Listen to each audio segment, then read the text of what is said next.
Hi, this is Kerby Anderson. You know, each day we take on the tough issues and provide a biblical perspective to them. The topics we cover are wide-ranging: apologetics, theology, prophecy, creation and evolution, intelligent design, marriage, family, child-rearing, the millennial generation, trends in society, politics, economics, business, religious liberty, the Constitution, public policy, foreign policy, military policy, tensions in the Middle East, abortion, homosexuality, pornography, sexual ethics, media, technology, history, and America's godly heritage. We talk about anything that affects your faith, your family, or your freedom. So don't go anywhere, because Point of View starts right now.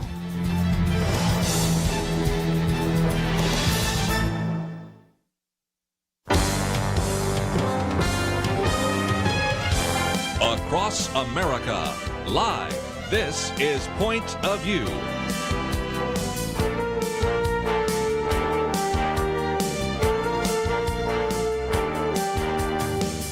And now, Kerby Anderson. Thank you for joining us today. It is our weekend edition, and we are just so thrilled that this doesn't happen all the time, but we do have Penna Dexter and Kelly Shackelford in studio, and I've been promoting that for a couple of days, because as much as it was fun to have one Friday where I had Jeremy Dice and one Friday where I had Lathan Watts, it's good to have Penna, to have you back. I know you've been kind of sick, so that was part of it, and then both of you guys have been at various conferences, right? That's right, and I looked on the menu last Friday and saw you had Lathan. I thought, oh, you know, it's always so much fun because he's got this dry sense of humor, and so, you know, I figured you were fine without me, but I'm glad to be back. And it is great to have you here.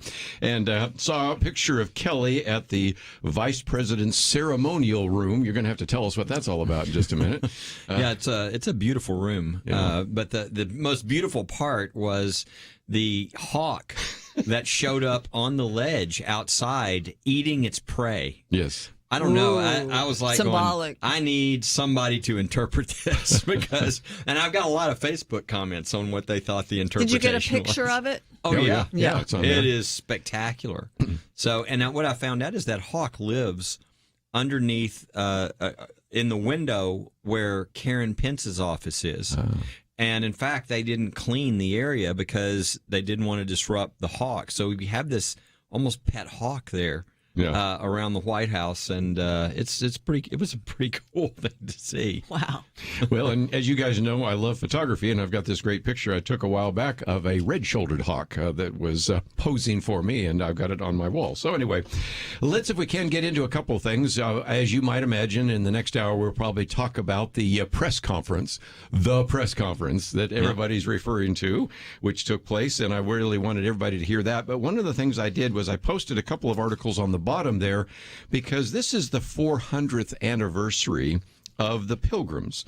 And to put that in perspective, when they had the 200th anniversary of the Pilgrims, it was such a big event that they invited Daniel Webster to give the oratory. And if you go to one of the slides that we've made in the past, you know, Daniel Webster said, "Let us not forget the religious character of our origin. Our fathers were brought hither by their high veneration for the Christian religion. They journeyed by its light and labored in its hope. They sought to incorporate its principles with the elements of their society and diffuse its influence through all their institutions, civil, political, or literary." And then I have another quote that comes on the 300th anniversary, in which the president, Calvin Coolidge, talked about the fact they came not merely from the shores of the old world. It would be vain in terms of searching among recorded maps in history for their origin. They sailed up out of the infinite, and talked about how they were, in some respects, by the standards of men, humble, but in terms of their accomplishes were mighty. So, Penna, we have had almost every time there has been a 100, 200, 300-year celebration of the Pilgrims, there has been such an emphasis upon that. And then the other day, Senator Tom Cotton decided to go to the Senate floor and celebrate the 400th anniversary. And we did post this article. But if you go to the end and see all the mean-spirited quotes, and this is a white supremacist, and this is racism, and this is, at best a third-grade coloring book view of history, It shows you how much America has changed. It shows you how much America's changed, and it's good that we have this anniversary to talk up what America is, what is the Mayflower Compact, and, because we've had all of this in the run-up to it, an emphasis on this ridiculous idea that 1619 was actually the beginning of our country. And so, and the racist beginnings of our country, the racist roots, what an evil country we are. And so to be able to come back with a senator like Tom Cotton and have him give that on the floor. I mean, others of us have heard him speak, and just to be encouraged again. I mean, we really need that encouragement about what our country is about, what are the foundational principles of our country, of our freedom and our liberty, and also to think about what was sacrificed in the founding of our country. So it's good for us to spend a little bit of time here on Point of View, but I think more than that, important for the whole country to be thinking about these things here at Thanksgiving. Kelly Shackelford, they came because they wanted religious freedom, which we seem to really be battling significantly right now. We are. I mean, before I came in to the studio today, I was editing our press release, which is waiting to go out, depending upon which way the Supreme Court rules on these emergency orders that are up there out of New York, where they're telling a church that you can only have 10 people in your church. Yet you can go to the pet store and 100 other secular entities with no problem. So, we've forgotten. It's our first freedom. It's how we built this country. I think the 1620, the Mayflower Compact, and to me, there's sort of two major themes that it hits me with. In addition to remembering our history and the religious freedom our history was built upon, number one, to me, it is this whole idea, and people need to understand this. I'm reading the book. I know you had Rod Dreyer on, Live Not by Lies, and it's just an excellent book. I could not encourage it more to people to understand. These are people who went through communism in Poland and in Russia, and they can tell you, here's how it works, here's what it looks like. And one of the things that's really key there is they have to destroy their history. The country has to destroy their history. And we see that's exactly what's being attempted now by these Marxist attempts, tearing down statues. And they'll use whatever, race, whatever they have to use to tear down history. And that's what they're doing. And so this is important because people want to wipe this out, which is why you said, there's all these attacks. As soon as you mention history, they want to attack it. They want to erase it. Because if they're going to rebuild the country into something it never was, they have to get rid of really our identity and who we are. Secondly, though, it reminds me, I think of the Pilgrims and how many people died coming here. Half. And how people are so over the top when it comes to the pandemic. Look, being wise wise is one thing, but acting like again, if you are a person who has, you have issues that make you susceptible, you're, older, you have underlying health conditions, etc. I mean, please protect yourself, right? But a lot of the stuff we see going on is just massively irrational. Mm-hmm. And you compare that to the Pilgrims who came here and risked everything because of the freedoms. Now, people, it's like they don't understand the value of the freedoms they have, and so they're willing to give them up for nothing. And so, I don't know. I just think it's a great timing on a couple of different levels of really highlighting some very important things. That struck me, too, was the bravery when you read about the troubles they endured, and then when they got here, it was just totally uncivilized, and they had to build from scratch, and they lost many in America.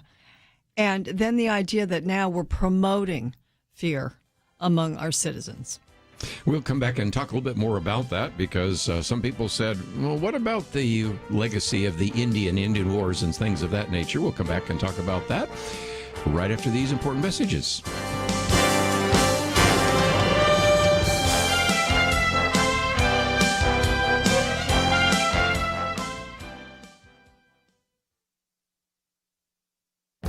This is Viewpoints with Kerby Anderson. You know, sadly, it has become trendy in some circles to say that the world would be a better place without religion in general and Christianity in particular. I really do wonder if professors, commentators, and people on social media really believe this or just saying it without any serious reflection. As I like to sometimes say to my atheist acquaintances, I see lots of Catholic hospitals, Presbyterian hospitals, and Baptist hospitals. I've never seen a humanist hospital. In his new book, Unimaginable, What Our World Would Be Like Without Christianity, Jeremiah Johnson explains what the world was like before Christianity and what the world would be like without Christianity. He then concludes by talking about the benefits in a world with Christianity. He was in my radio studio talking about the influence of atheism on our world and then concluded by talking about the positive influence from Christianity in our world today.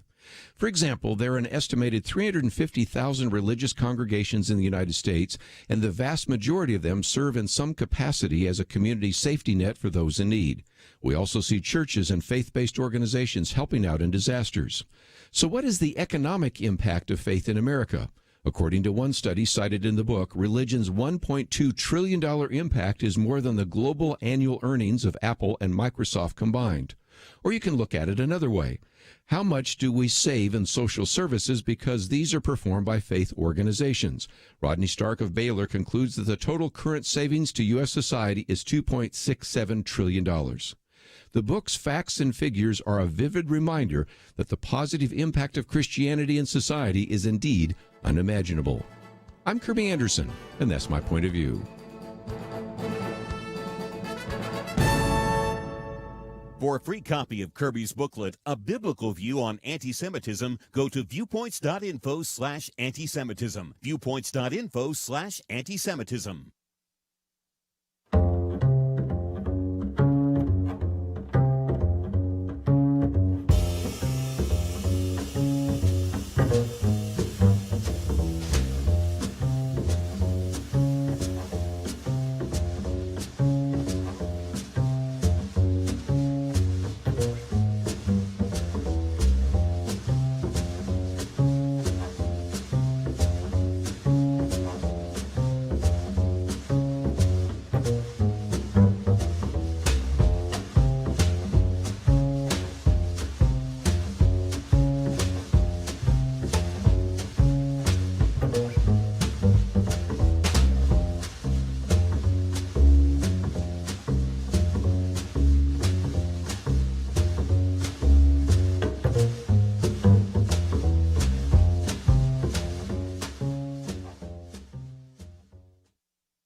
You're listening to Point of View, your listener-supported source for truth. Back once again, Penna Dexter, Kelly Shackelford in studio, and just been talking about the 400th anniversary of the Pilgrims. It is sad that this is even controversial. It certainly wasn't before. And I gave you a couple of quotes, and you might say, I'd kind of like to find some of those. So here's the good news. On Wednesday, we have my commentary on the Thanksgiving quiz, which we also always post. And the Thanksgiving quiz, Penna, as you well know, is one that I developed. Matter of fact, I think one time we even had the Dexters and the Andersons together for Thanksgiving. We did, and we've used it since around our Thanksgiving table. And the reason for it, as you know as well as I do, in the old days when we go around the table and say, what are you thankful for? You'd get kids saying, oh, my dog, my cat, and my stuffed animal. I said, okay, we got to do better than this. Yeah. So we have the Thanksgiving quiz on a Wednesday, and then also on the program we have Jerry Newcomb. He's got a new video out on the history of the Pilgrims, which tells you what happened even before they got to Plymouth in terms of some of the persecution they're facing, which is kind of relevant to what Kelly was talking about just a minute ago.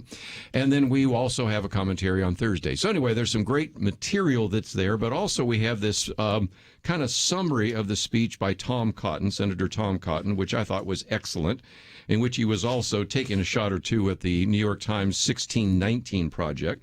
And then I thought it might be good to also let people know that there's such a thing as a 1620 project, which is not trying to be an alternative to the 1619 project, but simply just to remind everybody that certainly the date of the starting of this country is 1776, but 150 years before, the first Constitution of America was the Mayflower Yes. And it was really a compact. It wasn't just a legal contract. It was a covenant before the Lord. And I think, as far as our country being based on the rule of law, that's where, that was a good foundation for that. And that was their first action. That was their first. If we'll remember, they kind of experimented accidentally. Yes, Yes, they They did. started out as since there are all these Christians, they thought, well, let's do what they didn't know to call it, but it was basically a socialism Yeah, it's approach. communal. Yeah. And it was a massive failure. William Bradford said, we got to stop that. Yeah, and it's amazing how you keep having to learn the same lessons. You have to know human nature to know it doesn't work. That's right. And again, you will find some of those materials that we've posted here because we talk about some of the political lessons we learn in terms of the compact. Kelly's talking about the economic lessons because after the first year, what you did was everybody farmed and then they put it in the common stores. So each worked according to their ability and then each received according to their needs. Does that sound like something else? Sounds familiar. And as a result, they found that some individuals were complaining that they were working very hard and had nothing else to show for it. And so William Bradford said, okay, we're going to give some private plots here so that you can enjoy the fruits of your labor so that everybody doesn't get lazy. And if nothing else, there were all sorts of great lessons, spiritual lessons, political lessons, and as Kelly points out, some economic lessons too. Penna? Well, when you look right now, they're trying, as we mentioned, to revise our history and also impose this sort of woke philosophy on us, on just the evil of our roots, our founding, and just how we are today, and the really seeking to erase truth from university campuses, public schools, the media, and so for us to come back and look at the true story of the founding of our nation, of the Pilgrims who first came before our nation was founded, and just help us because we are responsible, as Ben Dominic says in this piece in the Federalist that you've posted. We're the guardians of our inheritance. Those of us who care about history and care about the rule of law are the guardians. We have a responsibility, and it's a heavy one now. Yeah, I would, a challenge I would give everybody is, you're about to have Thanksgiving. Make sure that there's some teaching, that there's some talking about, Yes. True history, because younger people aren't getting this. I mean, they're not being told things. And, everybody can complain about education, which we should. It's being co-opted right now with propaganda, especially in the colleges and universities, but really everywhere. But you know what? You can control what you teach your own family. And one of the things that, again, is really powerful, I think, in the book by Rod Dreher on Live Not by Lies is the importance of families teaching and passing down those truths no matter what is happening around them. That was a bulwark against that, and it was crucial. And so that's something we can all do at Thanksgiving is talk about these things in our families. I think it's important now because I feel like we're in the battle for our survival. And, even the family is under attack in many ways. And so if you go back to that, if you go back to the nuclear family or the extended family and consider that really the most important relationships you have. And, after an election's over and we're all, exhausted for paying so much attention to that, it's good that we have Thanksgiving now. And we can look at our own family. That's the first microcosm that's going to be influencers outside. And, we're all now getting grandchildren even. So, it's a great opportunity. And sometimes I forget, they're so cute. And I forget, I have to be intentional now Yes. in their lives to teach them simple truths and, build on that over the years. Now, it's amazing that if you were to ask people, what are the two most dangerous forces for, people who are trying to bring communism, socialism into a country? I don't know that most people would know the answer. The answer is the two most dangerous forces are the family and the church. Those are things that cannot be allowed. And that is why when you went to Black Lives Matter, the group, online, and you looked at their basic tenets, one of the first tenets they had was destruction of the nuclear family. Mm-hmm. And people were like shocked. Why would you even put that if that wasn't supposed to be like a bomb thrown into the middle of society? People looked at that and were like, I don't even understand why anybody would ever say that.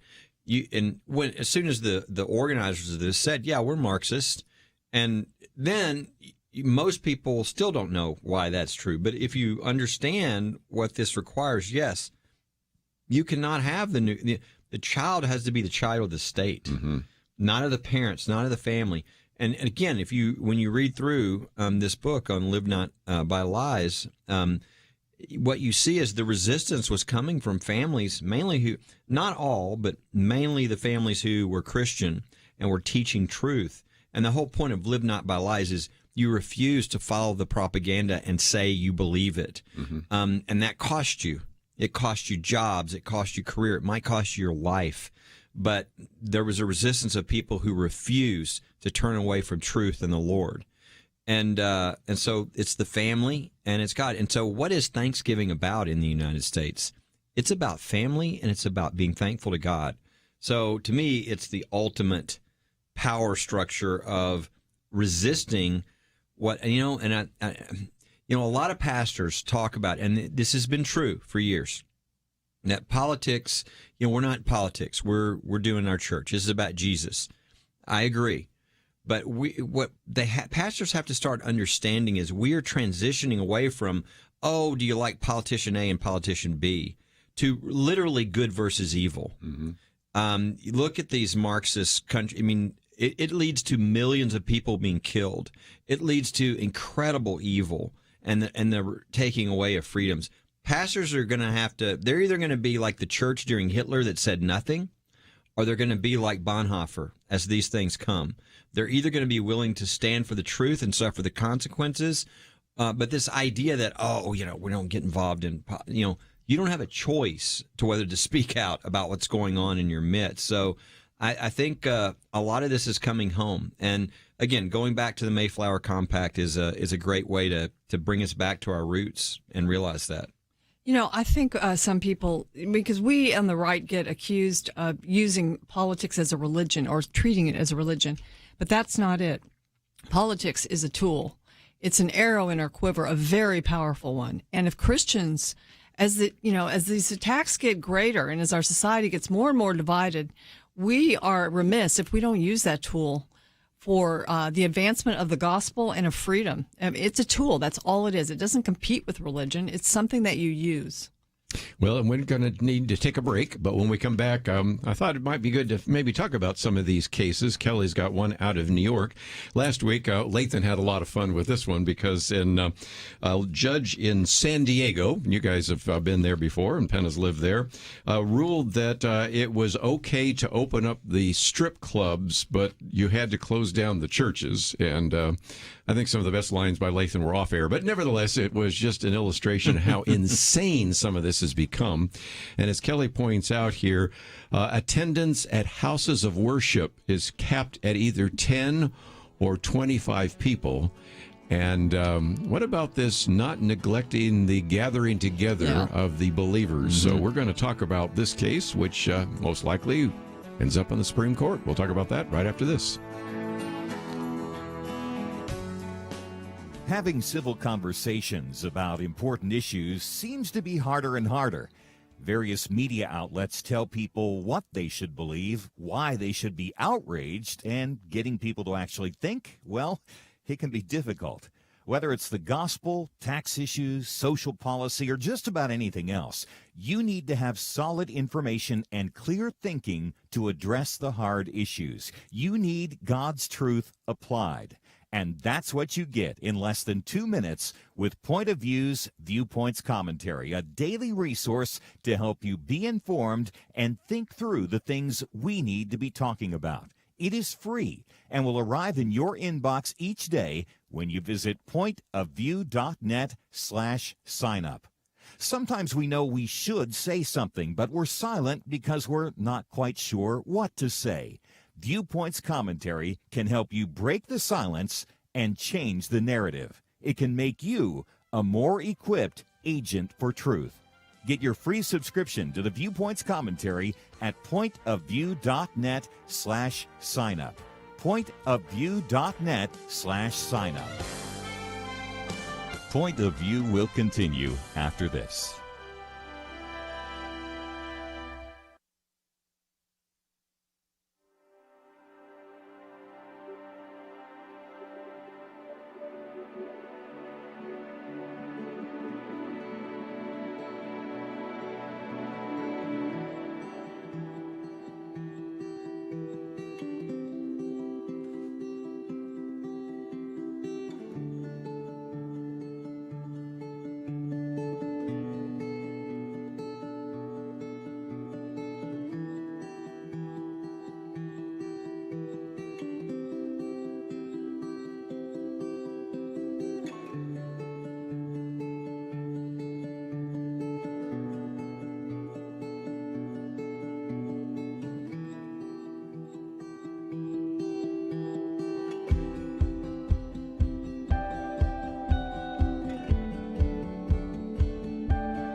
You are listening to Point of View.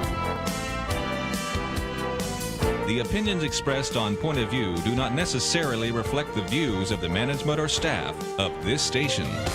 And now, here again is Kerby Anderson. Okay, we postponed the issue of religious liberty long enough, but we always love to talk about that with Kelly Shackelford, Penna Dexter here as well. And Penna, it was really good because we've posted the entire news release, and there's also a link to the brief, if you'd like to read that. And some of us that are sometimes geeking out read those things as well. It's short. It's short. Yeah, and it's readable. It's quite readable. You don't have to, brief, have to have gone to law school to understand. It's very understandable. But again, Penna, as we well know, First Liberty filed a friend of the court brief, and this is Roman Catholic Diocese of Brooklyn versus Cuomo. What else do we know about it? Well, we know that this governor, sometimes he's autocratic, to put it mildly, but they've asked the Supreme Court of the United States to grant an emergency injunction against restrictions on houses of worship, which have been ordered by the governor. And, some of them, this press release says that the orders they really unlawfully target religious worship and they violate the First Amendment. And it has to do with the numbers in the church. Kelly, you can kind of give us the facts on that, but attendance at houses of worship is capped at 10 or 25 people in certain areas. They've coded the whole, I don't know if it's the state of New York or the city. They've coded it so if you're a certain color, you can have 10 to 25. You can have 50 if you're another color. It's but that's draconian. It's ridiculous, and because there's so many things we can talk about here. First, they made clear that the reason they did this was because they're really angry at Orthodox Jews. Isn't that amazing? So they targeted them. So they're targeting them, but they hit all the churches to kind of try to make it look a little more neutral. And so what they've done is that if you look at the order below from the bad decision below from the judges there at the Second Circuit, they point out how the diocese is like a model example of what they've been doing and the safety precautions. And so the fact that you've got one of the model, follow all the rules groups, and you've forced them, you've gotten so outrageous that you've moved to the point to force them to file a lawsuit against you. Why? Well, because, what do you think is more important? Going to church or being able to go to the pet store? The idea, and there are like 100 secular entities you can go to, and, that's fine. Not limited to 10, not limited to 25. And in fact, the church, in many ways, is much safer. The church is not people coming in and out and touching things all the time, as all the other places that we're all going to now, the grocery store, the Home Depot, you name it, right? In the church, they wipe everything down. You come in, you sit social distanced. They have ventilation to the highest extent they can get it. When you leave, they wipe everything else down. They have you, separated from everybody else. You can walk through an aisle of a pet store right next to somebody, or a grocery store. Exactly. There's no rationale for what they're doing. It is so clearly discriminatory. And the key to our brief, and Kerby, you mentioned people can read this brief. I would encourage them to and send it around. Go to pointofview.net and then get the link to First Liberty in our brief and everything on this. But what we did in this case is we said, look, this is really out of line and this needs to stop. But even more so, you need to take this case, even though it's an emergency situation, which that's disfavored. Only 1 out of 1,000 requests for this. The court doesn't like to take emergency cases. No, they want to hear everything and all that. But what we said is, if you'll remember back in California, there was a case called South Bay. Yes. And that's the other part I was going to bring up. Thank you. It went up to the Supreme Court. We talked about this yesterday and it went on the against air the without church, you. right? And it went against the church. Yes. We thought that it was a little unwise. Yes. Because right before they went up, the governor was starting to relent. because that was right when the president said churches are essential. All this pressure started to come to the governor, and he said, okay, you can open up. So he changed his regulation. Not a great time to go up for an emergency when the other side is kind of beginning to compromise with you. And so guess what? They lost 5-4. They lost on this emergency motion because Justice Roberts was the disappointing vote on that. Because even though it was clearly discriminatory what was going on, Roberts, he doesn't like emergency type things. And he's, so you kind of put it was a bad scenario. But the problem is he said some things that were really ridiculous, that were not very thoughtful. Right. And one of the things he said is basically that courts just shouldn't second guess these officials when they're trying to make difficult decisions. Well, that's like, the Constitution is now suspended if the local mayor decides that, there's an emergency. So what has happened is now, by the way, these type of things are not supposed to be precedential. Because they don't get the briefs, they're not taking a lot of time, they're just doing things quickly on a motion. You don't cite those things. Guess what? It's being cited and used all over the country right now as justification to shut down churches. And so one of the things we pointed out in our brief is the Supreme Court needs to take this, if for no other reason, just to correct what's going on across the country with regard to churches. So all of this to say, put this all in the context of we now have Amy Coney Barrett on the court, not Ruth Bader Ginsburg. And so the odds are there are votes to do the right thing. The question will be, will they think that the timing is right on this one, since it is an emergency motion, since it is an unusual situation? Even if they just deny it or just deny it and say it's not necessarily that they're speaking to the merits, but I think there's a really good chance. There's such a mess right now, and we do now have a majority of people who care about religious freedom, that I think it's very likely that we might get a good decision here that starts to send signals to our churches that the government does not control our churches. And I think for many pastors and also members of churches, what happens in the courts, which then the government has to abide by, it's like a bully pulpit to people to get bolder, to practice their faith. I mean, I'm not saying be stupid about it at all. But there, as Kelly said, most churches are very safe. It's probably one of the safer places you could go outside your home. So I think, even though like right now cases are up, it's a good thing that prop isn't supposed to be considered by the justices of the Supreme Court. But there's just so much fear. And I think,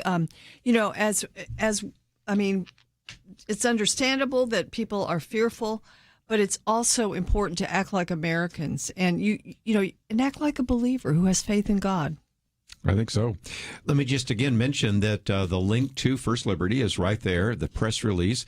Last two paragraphs go into South Bay United Pentecostal Church versus Newsom. Mm-hmm. And we talked a little bit about that yesterday because I knew you probably would get into it, but it is, again, something that keeps getting cited because the argument is that there has been, as you describe here, unprecedented level of deference to government officials to impose unequal and discriminatory restrictions on religious exercise.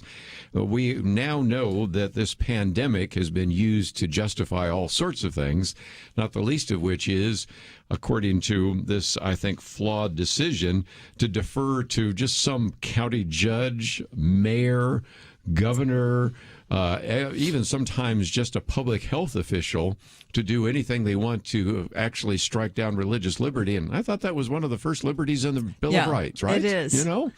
Yeah, one of the things we're trying to begin to develop, because it's being ignored in the cases are looking at, there's this important government interest of health. Is it narrowly tailored in the way that, really is the least restrictive way with regard to the constitutional right, and that's the test. The problem is we're treating the deference we give to these orders the same as we would legislation, and we're pointing out that is wrong. That's also a good point. I mean, legislators, if you pass a piece of legislation, there's 200 elected officials that look at that. There's testimony. There's people saying, hey, wait, you haven't considered this. There's compromises. There's ways to try to lessen the damage. some mayor or governor in their basement coming up with an order should never be treated with the same level of deference. The importance is there with life and death and all that, but there's no way. I mean, this is really important, and it's being missed. And the result is, really, we're having religious freedoms and other constitutional freedoms being savaged because they're giving such a high level of deference to something that should not be given that level of deference. There's a quote from last summer of Governor Newsom. This is his quote: "The church has little value and high risk." That's the attitude. There you go. And again, we will certainly in the top of the hour start talking about whether or not it will be a President Joe Biden or Donald Trump. But maybe when we come back, we might talk about the fact that even Jonathan Turley is concerned about some of these anti-free speech figures that are on the transition team of Joe Biden. We'll talk about that right after this.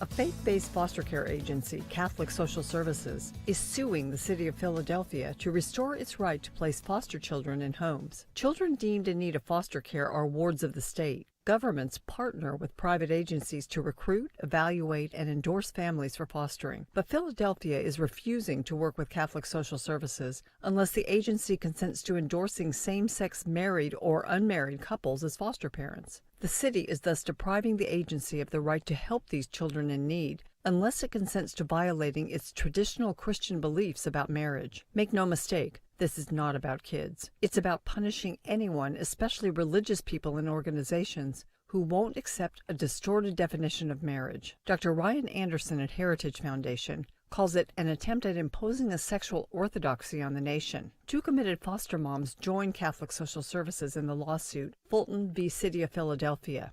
As the case wound through the legal system, one of those moms passed away. Finally, in early November, the U.S. Supreme Court heard oral arguments in the case. Same-sex couples who want to adopt have plenty of opportunities in Philly. Of 30 foster care agencies in the city, 29 are fine with working with same-sex couples.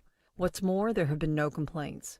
As Justice Brett Kavanaugh mentioned during oral arguments, it seems that Philadelphia was looking for a fight. No same-sex couple has ever asked Catholic Social Services to foster a child. Justice Kavanaugh said the case requires the court to consider the balance between the religious exercise and belief right and the same-sex marriage right as recognized in Obergefell. The court's 2015 Obergefell ruling affirming same-sex marriage contained assurances that religious freedom would be upheld and the rights of people with traditional views of marriage would be respected. A strong ruling by the court would help religious Americans to trust those assurances. For Point of View, I'm Penna Dexter.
Now, back to Point of View, your listener-supported source for truth. Well, let's look down the road, and if indeed Joe Biden is the next president, and there's a lot of reason to believe that, but we'll talk about that in the next hour. But certainly we can get a sense of what that might mean for the future, and that is to start looking at the people on the transition team. The other day, I had posted an article that was kind of a summary by Jonathan Turley. If you're not familiar with him, he is the professor of law at George Washington University. He's a Democrat. He calls himself a liberal. I don't have any reason to disagree. An individual, probably not necessarily a Trump supporter, but I certainly appreciate him and Alan Dershowitz and others that have been at least willing to address some of these key facts and speak out in ways that would be controversial to some of his friends on the left.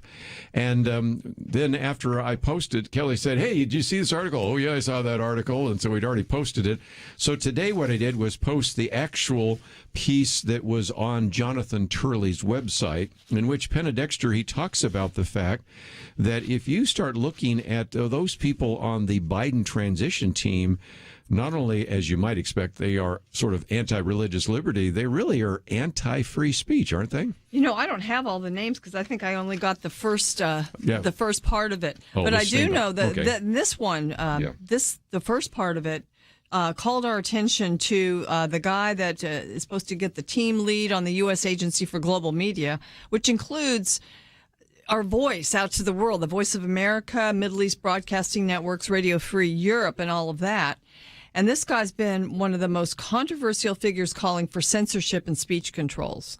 So that's who you put in charge of global media outreach. So that's like one that, and then I do know that the Department of Education head is supposed to be one of the heads of one of the teachers' union. Right. Will be heading up the Department of Education. What does that tell you? Chief of staff is a chief lobbyist for actually Silicon Valley. I can go through the long list, but this one is good enough. Richard Stengel has written a chilling, and I want to get Kelly's comments on this, op-ed in the Washington Post in which he says, "All speech is not equal, and where truth cannot drive out lies, we must add new guardrails. I'm all for protecting thought that we hate, but not speech that incites hate." And you're starting to have all sorts of individuals. Of course, there's another one here, Jack Goldsmith and some others who is at Harvard, and Andrew Keen. They're all talking about, this is amazing, Chinese-style censorship of the internet. No, I agree with him. Let's apply his own standard, okay? Speech which, not all speech which is not really truthful or is hateful or is damaging shouldn't be protected. I consider what he's saying to be hateful, and he should go to jail and maybe be sentenced to death. I mean, this is just stupidity, you know? And the idea that somebody would not only think that, okay, maybe think it, maybe have a discussion and be corrected.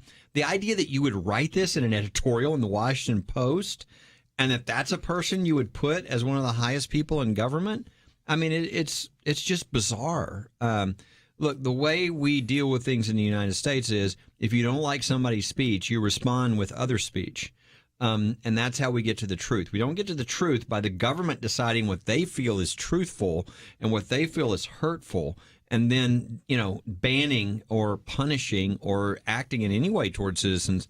I mean, it's amazing how a lot of the stuff we're talking about today is literally right out of the book 1984, right? We talked earlier about getting rid of history. What was the person's job in 1984? There was a person, their job was to go back and erase history every day. And this is perfect too. This is the government, you know, engaging in double speak and being able to punish people who say the wrong things. And it's amazing. It's amazing that somebody with that kind of a philosophy would ever be allowed to hold those positions of power. You know, that word hate, I mean, who gets to define it? Mm-hmm. What is hate? And, you know, what is hateful? And when the government starts to begin to define it, that's what happens under communism. That's what even happened in a lot of European socialist countries. We saw a lot of bad situations where speech was defined as hate, and they had laws about it. And so, you know, under a Biden-Harris administration, I think we'll see a lot of attempts in that direction. The sad part is there are so many now orders from the executive branch, which Trump used freely also.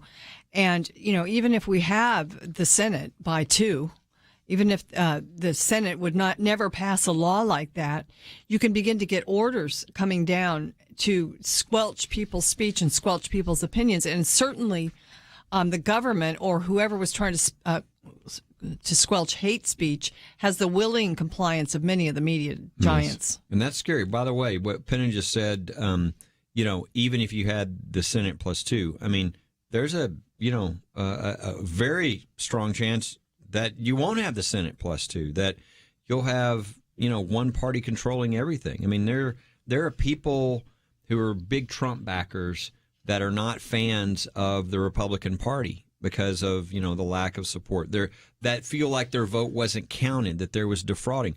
Are those people going to vote in Georgia?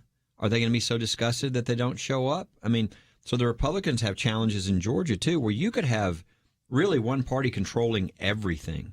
And then in those situations, if you have people like this that think you don't have rights to free speech, if you say things they don't disagree with, I mean, that's pretty chilling of where that goes. And so, this the other thing, though, about Joe Biden's list that's interesting is so far he's also angering the Marxist side of the party. They're too moderate. Yeah, these are all lobbyists and DC insiders, and it's not.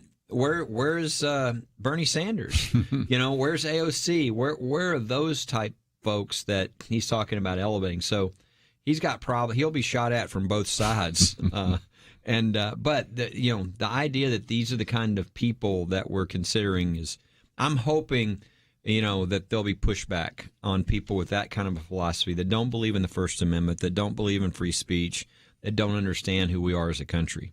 The Associate Justice Sam Alito, who you know very well, gave a speech the other day in front of the Federalist Society in which he basically was saying that we've gone from a time in which we had such reverence for religious liberty, and now that seems to be under attack. Is that a fair statement? Absolutely. Yeah, and then he was attacked. Yeah. He gave a speech about tolerance and let's have opposite sides.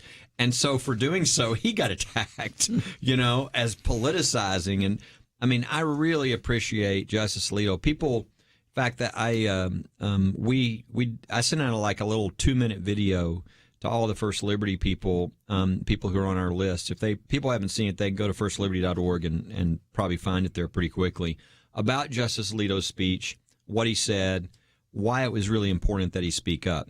Mainly because of what we've talked about on Point of View, this whole culture of bullying and the cancel culture and all this. The only way that is stopped is when people stand up to the bullies. And that's exactly what Justice Alito was doing. If you'll remember, the senators filed a brief threatening the court. These are 5 That's Democratic right. senators threatening Yeah. the court if they didn't rule the way they wanted them to On rule guns, of all on the things. Second gun case. Amendment. Yeah. And Alito was in part going, you will never intimidate us from doing the right. Good for them. Yeah. I mean, this is an attack on the independence of the judiciary. So Justice Alito is a hero. He is rising to the occasion.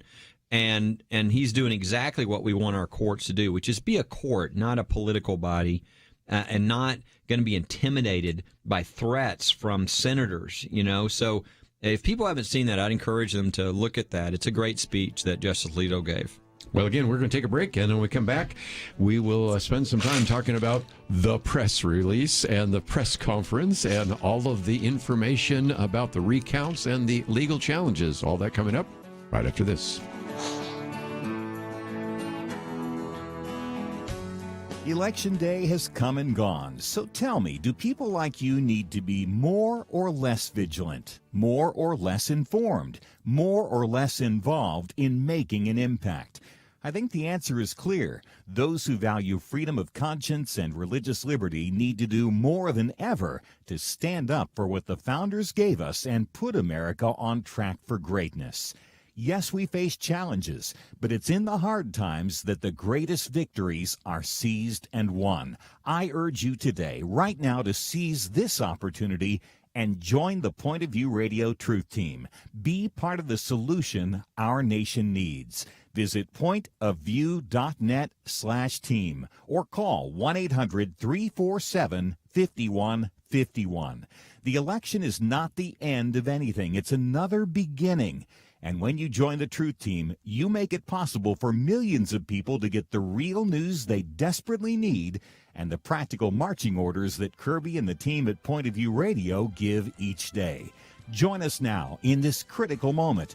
Pointofview.net/team. and 800-347-5151. Point of View will continue after this.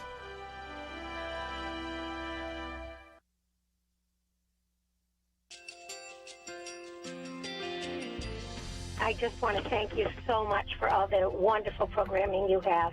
You're just absolutely fantastic. I recently started listening to Point of View, and I really found it interesting because of the different subjects you cover. Thank you for that.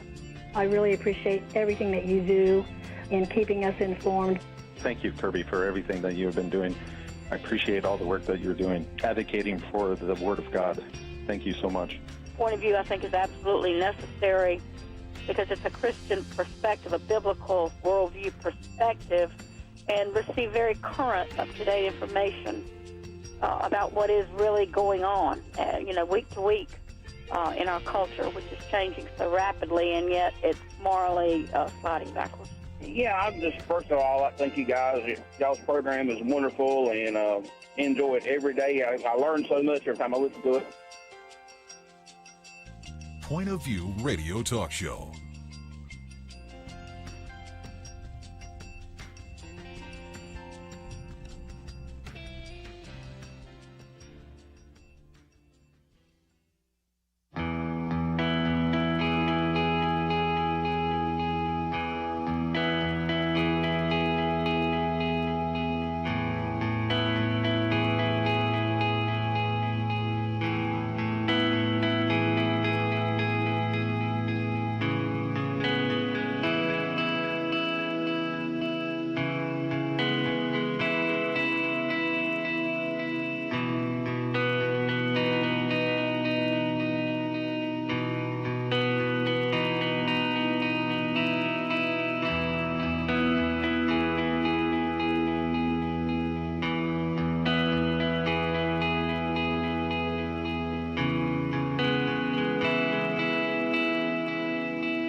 Hi, this is Kerby Anderson. You know, each day we take on the tough issues and provide a biblical perspective to them. The topics we cover are wide-ranging: apologetics, theology, prophecy, creation and evolution, intelligent design, marriage, family, child-rearing, the millennial generation, trends in society, politics, economics, business, religious liberty, the Constitution, public policy, foreign policy, military policy, tensions in the Middle East, abortion, homosexuality, pornography, sexual ethics, media, technology, history, and America's godly heritage. We talk about anything that affects your faith, your family, or your freedom. So don't go anywhere, because Point of View starts right now.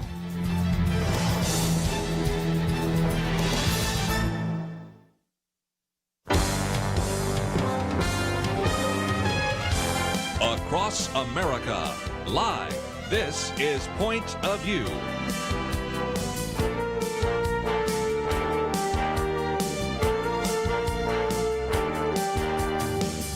And now, Kerby Anderson. Thank you for joining me. It is the weekend edition, and we are so privileged to have in studio with us today Penna Dexter, Kelly Shackelford. Doesn't happen all the time, and I'm just so excited to be able to hear from them. Let me just mention that in the last hour, which is just a local hour, we did spend some time talking about the fact that it's the 400th anniversary of the Pilgrims, and you can feel free to go back and listen to that. We will next week spend some time talking about that significance, and so those articles are on the website. We're going to be talking a bit later with Kelly Shackelford about some of the first liberty issues, but most importantly, I think there's going to be, Penna Dexter, a lot of conversation people would like to hear about the press conference yesterday, in which you had Sidney Powell and Rudy Giuliani and a variety of others that we can talk about, Jenna Ellis, in which they were presenting some pretty unbelievable stuff, which, if true, says we are in the midst of a controversy we've never seen before, but if not, it's going to lead to probably some defamation suits. Well, those three are, among others, are the president's attorneys right now in this re-election activity and or this vote counting and challenging activity. And there's a new poll out that came out this week from Politico and the Morning Consult, finding that fewer than half of Americans, about 46%, believe that Trump should concede now. And so it's not outlandish that he is pursuing every legal avenue to find out what happened and to find out if there was vote fraud or any shenanigans going on. And that's really what's happening. And that the press conference was talking about, it was an opening shot. It wasn't all the strategy, but it was an opening shot from these three attorneys about why they're challenging things. And I guess I'll just start with who seemed like the leader of it was Rudy Giuliani. And he is basically saying there's systematic fraud in the big cities. And, you know, he pointed out that they're owned and ruled by Democrats or by the left, controlled by the left. And then he mentioned that there are over 200 affidavits from people who saw something inappropriate going on, some kind of voter fraud, some kind of instructions from officials to ignore things or change things, to cure votes. Like in Georgia, they're giving ballots back in some places so people can fix them up. And so, you know, a lot of this, and then just the inspectors, the people that are being allowed and not allowed, as is supposed to happen, watching the counting of the votes. So, you know, these things are being brought up, and then you come back in with another powerful attorney, Sidney Powell, who is actually Michael Flynn's attorney. And she is attacking the voting machines, the Dominion voting machines linked to also Smartmatic voting systems. And she starts to talk about how they have the capability of flipping votes and also counting votes disproportionately. In other words, 1.25 to 1 vote for someone. So, but they have to be set to do this. And so I didn't think she offered any evidence of that, but I still think it's fully possible. And I think what's going to happen is her evidence will be presented in court. And then the last one was Jenna Ellis, who you see on Fox a lot if you watch Fox. And she said that the COVID was really used as an excuse, and the rules were changed at the last minute. And I would argue that the rules began being changed, you know, a few months before the election, and it was a strategy by the left. And, you know, I don't know if we'll ever prove that, but I believe that. Kelly, I'd love to get your thoughts. You are actually with some people in Washington, D.C. And I saw a picture of you in the Vice President's Celebrative Office. Ceremonial office. Yes. That's right. Couldn't remember the name of it. Yep. It's a beautiful place. We were there mainly to focus on what can be done in the next 60 days, no matter who wins the election, because there are a lot of things that can be done. Judges, we got two more judges on the court last week, 3 more out of committee. Mm-hmm. There's things that might need to be declassified that should have been declassified in case you have a change of administration. The American people, there's some of this stuff they have a right to see, and for some reason it hasn't been released yet. There's there's a lot of things. There's a lot of people that need to be commission seats that need to be filled as far as nominations, a lot of things like that. On this, though, to me, it's kind of like Penna said, this is just a matter of the proof. Obviously, now I'll say this: Sidney Powell is a serious attorney. Obviously, look at what she's done in the Michael Flynn case. Just really an incredible turnaround. And I know Lynn Wade is a very well recognized attorney in Georgia, probably one of the best defamation lawyers in the country. These are not somebody you've never heard of. These are people with a very strong reputation. And attorneys don't say things that they can't prove. Not good attorneys. Isn't that pretty risky? Yes. And so the fact that they've seen that both of them have said these type of things makes you say, we better wait and see, what kind of proof they have, because they evidently have seen a lot of information. Lawyers always they see a lot more information than you've seen. If their case, they know better than you do. And so we just got to wait and see the evidence they bring forward. But if they were to bring forward this type of evidence, it would. We've never seen anything like that. If we were to have machines all over the country that were manipulated and changed, and it would not only require something major with regard to the presidential election, but all the other elections too. You'd almost have to have another election in these places. Now, assuming that it only happened in certain states, that would be a blessing. But, there are congressional seats, there are Senate seats, there, all the other races. So, I can't imagine. This would be unimaginable in that we've never, ever experienced anything like that. But, this idea that how the media treated it, it's just sad to watch our media not act like the media. Should they be suspicious or skeptical? Absolutely. But should they make, conclusory statements when they have no idea of what the evidence is? I'm watching all the networks, and they're saying things like, there's no evidence of fraud. I'm like, well, that's a lie. There is evidence of fraud. There's been over 500 affidavits filed, okay? Now, there's no evidence of widespread fraud. You don't know that either. You don't know whether there will be or not. You don't know whether there's evidence out there. You should say nothing has been presented in court yet that shows, and I don't like the media not acting like the media. I don't like scientists like, Fauci and others not acting like scientists. Do your job, be who you're supposed to be. Don't state things emphatically and when you're supposed to be neutral. And so attorneys are supposed to advocate. That's what they're supposed to for both sides.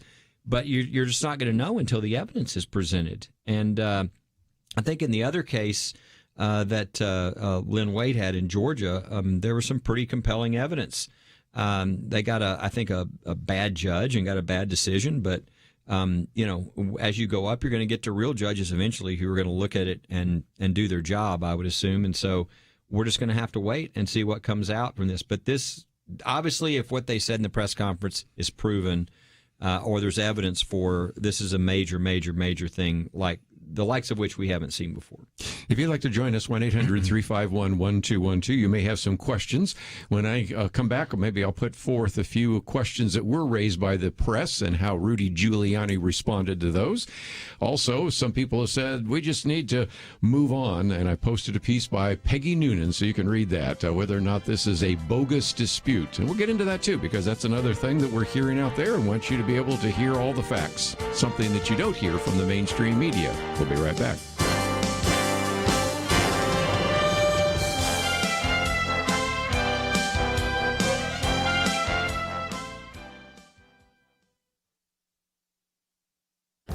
This is Viewpoints with Kerby Anderson. You know, sadly, it has become trendy in some circles to say that the world would be a better place without religion in general and Christianity in particular. I really do wonder if professors, commentators, and people on social media really believe this or just saying it without any serious reflection. As I like to sometimes say to my atheist acquaintances, I see lots of Catholic hospitals, Presbyterian hospitals, and Baptist hospitals. I've never seen a humanist hospital. In his new book, Unimaginable, What Our World Would Be Like Without Christianity, Jeremiah Johnson explains what the world was like before Christianity and what the world would be like without Christianity. He then concludes by talking about the benefits in a world with Christianity. He was in my radio studio talking about the influence of atheism on our world and then concluded by talking about the positive influence from Christianity in our world today. For example, there are an estimated 350,000 religious congregations in the United States, and the vast majority of them serve in some capacity as a community safety net for those in need. We also see churches and faith-based organizations helping out in disasters. So what is the economic impact of faith in America? According to one study cited in the book, religion's $1.2 trillion impact is more than the global annual earnings of Apple and Microsoft combined. Or you can look at it another way. How much do we save in social services because these are performed by faith organizations? Rodney Stark of Baylor concludes that the total current savings to U.S. society is $2.67 trillion. The book's facts and figures are a vivid reminder that the positive impact of Christianity in society is indeed unimaginable. I'm Kerby Anderson, and that's my point of view. For a free copy of Kerby's booklet, A Biblical View on Anti-Semitism, go to viewpoints.info/anti-Semitism. Viewpoints.info/anti-Semitism.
You're listening to Point of View, your listener-supported source for truth. Back once again, we have in studio with us today Kelly Shackelford, Penna Dexter. If you would like to join the conversation, 1-800-351-1212. And one of the questions I want to put out that came from the press to, I think it was Rudy Giuliani, who, by the way, probably needed to wipe his face a few times. We all know that, okay? And people have had a lot of fun with that one, for sure. But one of the questions was, you had a lawyer, and he just left your team. How did he respond to that? Because that was people saying, well, then you don't even have a case because you lost one of your lawyers. Well, the lawyer and his family were so threatened that he left. I mean, that's unfortunate, but that's going to happen in this atmosphere. But we have other lawyers that are still there fighting. In fact, it's just interesting. This president is a fighter, as we know, and I think that people admire the fact that he's not going to leave any strings loose or anything. He's going to fight this until really it's played out in the courts. And we should I'd love to say sit back and relax. I'm not doing that. I'm not sleeping well. But we at least have a court system here. I mean, we're going to have some courts that are going to be more difficult to get the truth out of or get a fair ruling. But to put this in the courts and to get the evidence out there, whatever that, we don't know what all the evidence is. We do know we have affidavits, and affidavits are they're sworn. I mean, threat of perjury. Yeah, you're committing perjury if you say something that's not true in that affidavit, and we've got hundreds of them. So, for people to say the numbers aren't going to be enough if there's fraud to change the election, how do they know? They don't know. Yeah, they don't. They don't know. And look, Al Gore, the legal challenge was 37 days. You know, I mean, we're at day, 17, 16, and Al Gore's was just one county, I mean, with one situation, and it went all the way up to Supreme Court and all the way back down and all the way back up again. I mean, this sort of rush to, you know, like we've got to make the decision now is very suspicious, you know, to me. It's, you know, where's the media being the media? Saying they're not. Yeah, let's see where this goes and digging into these things. By the way, the lawyer, at least one of the lawyers who was threatened, now has actual FBI protection. Yes, I mean that's how ridiculous it got in Pennsylvania. Also, the two individuals on the Wayne County board, you know, they've had their children doxxed. I mean, all kinds of stuff. It's ridiculous, and. You know, I guess, I mean, some people are different. You know, I mean, some of us are just, I mean, if somebody threatened me, it would just increase my resolve, you know, because that's just not going to work. But for some people, it works. And, but this is the whole cancel culture thing, the whole bullying, the whole Marxist strategy of how they do things. It's not how we do things in America. We have a rule of law. We have courts. You know, we're going to have some bad judges or bad decisions here and there, but eventually the truth is going to come. You're going to have people advocating on both sides, making their best arguments, and we're going to have judges that are eventually will get through the politician judges to real judges that will look at the information and will be able to see what's really going on. And there's no reason to say, well, I don't want to do any of that. Let's just declare a result. This is important not because of this election, but because of what it means for our future. I mean, if everybody on both sides can't trust the results of elections because the system is so messed up, then we've got a major problem because elections is how we pick our leaders. So we need to do this because we're going to learn things. Number one, we already have, that show Americans that we've got some things to correct with regard to our elections. Now, one of the problems here is the Democrats had a strategy because of the coronavirus of going and doing all this mail-in voting, which creates all kinds of fraud issues and signature checks and other things that we usually don't have to deal with. But I think even beyond that, people are seeing that, you know, people aren't being allowed to watch vote counts. I mean, all kinds of things that are in the law. This needs to be really nailed down for the future because everybody needs to be able to trust the election results so that we're not some sort of third world country. I think if we weren't doing this, we wouldn't have much of a chance to actually get just push back on mail-in voting for future elections. And it really does need to be only in circumstances where you need to do that because that it is a disaster. When you have the massive numbers of it, it's terrible. But, you know, you're mentioning elections, Kelly. Elections are our voice as the citizen. And if we don't have that voice, what other way do we have really to express ourselves? I mean, we can call our congressman.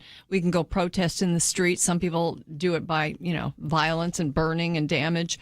But our voice in this country is the election. So if somebody can vote for you, if your vote can be flipped by a machine, if a bunch of people can fill out ballots for other people, it negates your voice. And so I think it's very important. Whoever wins the presidential contest, I think it's important who wins.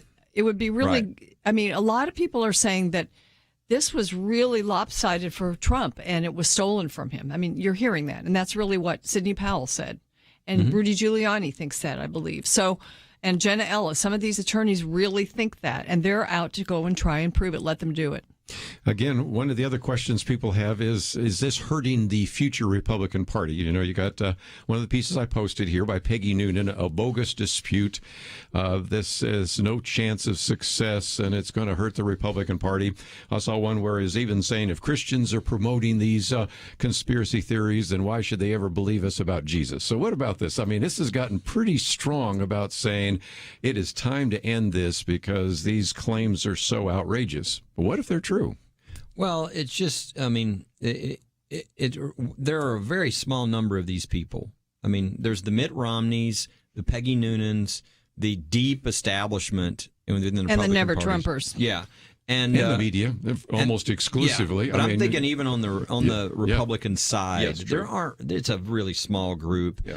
And I think most people, if you look, Penna mentioned the polls earlier, people want to see, let's find out what's there. I mean, it's not like, look, the way the Constitution works, it's not until January 20th that the new president is inaugurated. And it's not until, I think, I'm trying to remember my Constitution, January 6th, I think, when they vote and make it official. And when there can be a contest if there's an unusual situation. So we've got plenty of time. There's no reason to rush to anything. Let's see what's out there. If there's not anything out there, then okay. But we'll even discover some things in the process. I mean, look at what we discovered in Georgia already, that, all these votes that weren't even counted. That shouldn't happen. There need to be, there are procedures. But 6,000 votes, something like that. Yeah, there are procedures. There need to be more, clearly. And there are things that we need to do to protect. So it's a good thing, I think, all the way across to look at that so that what you don't want is 72 million people to think they were cheated and that the current president was not duly elected. That's not good. So go through the process, get all the information out, give everybody their shot. We're still within the time limits, and for those point of view listeners, pray for the truth, pray for any sort of things that need to be uncovered to be uncovered. Again, not only for this election, but it is important for this election, but for the future of the country, because this is it. We so take for granted the things we have in our country. And if you look at other countries, this is where things start to fall apart, right? You talk to people from Venezuela and how their elections work, now. And people don't vote because they know it's all rigged. And we can't have that perception come into reality in the United States. Democracy is messy. It's messy by design, in a sense. Lots of things don't happen as quickly and efficiently in a democracy or in our type of a system, which is not a pure democracy. But it is. But we do have a way laid out to do things, and we are actually following that right now. If we did not pursue all of this information that's come in, all of these affidavits and these challenges to the vote, then we would not be doing the right thing. It's the right thing to do. And, I think a lot of people would be nervous, even people who really love President Trump and really oppose Joe Biden. If Joe Biden ends up the president, they're going to be happier if they've seen that there isn't enough. There isn't enough vote fraud. There's not enough to have swung the election. I think they'll be at least they'll be able to be resigned to it, and we won't have what we had the last 4 years, which is just a constant attack on the legitimacy of the president. Let's take a break. When we come back, I want to maybe ask the question, where is the media? Because Tom Gilson, who's been on this program, has said, the executives with Canadian Dominion voting systems been real hard to find, and Smartmatic can't find them as well. And is there somebody in the media that's eventually going to buck the bias? We'll talk about that right after this. Having civil conversations about important issues seems to be harder and harder. Various media outlets tell people what they should believe, why they should be outraged, and getting people to actually think, well, it can be difficult. Whether it's the gospel, tax issues, social policy, or just about anything else, you need to have solid information and clear thinking to address the hard issues. You need God's truth applied. And that's what you get in less than 2 minutes with Point of View's Viewpoints commentary, a daily resource to help you be informed and think through the things we need to be talking about. It is free and will arrive in your inbox each day when you visit pointofview.net/signup. Sometimes we know we should say something, but we're silent because we're not quite sure what to say. Viewpoints commentary can help you break the silence and change the narrative. It can make you a more equipped agent for truth. Get your free subscription to the Viewpoints commentary at pointofview.net/signup. Pointofview.net/signup. Point of View will continue after this.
are listening to Point of View.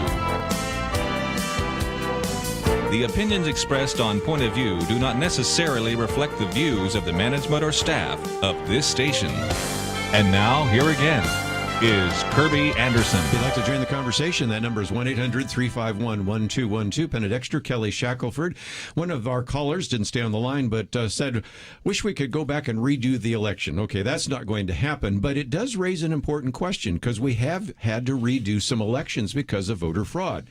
2 years ago in North Carolina, 9th Congressional District.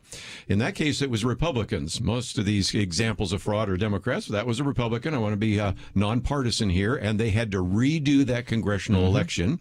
Then we had one of the candidates dropped out too. Yeah. It had to do with ballot harvesting. It had to do with ballot harvesting, exactly. And then we have a case out of New Jersey, and that one had to be redone and was actually taking place November 3rd. Now, it's kind of interesting because there's been a petition that's been sent to members of Congress in the House, and one of those is Carolyn Maloney, and she was in a race in the 12th Congressional District in New York that probably should have been redone, but there was no way to do it. So you just had a judge, kind of like King Solomon, say, you're the winner. And, of course, there was all sorts of allegation of fraud.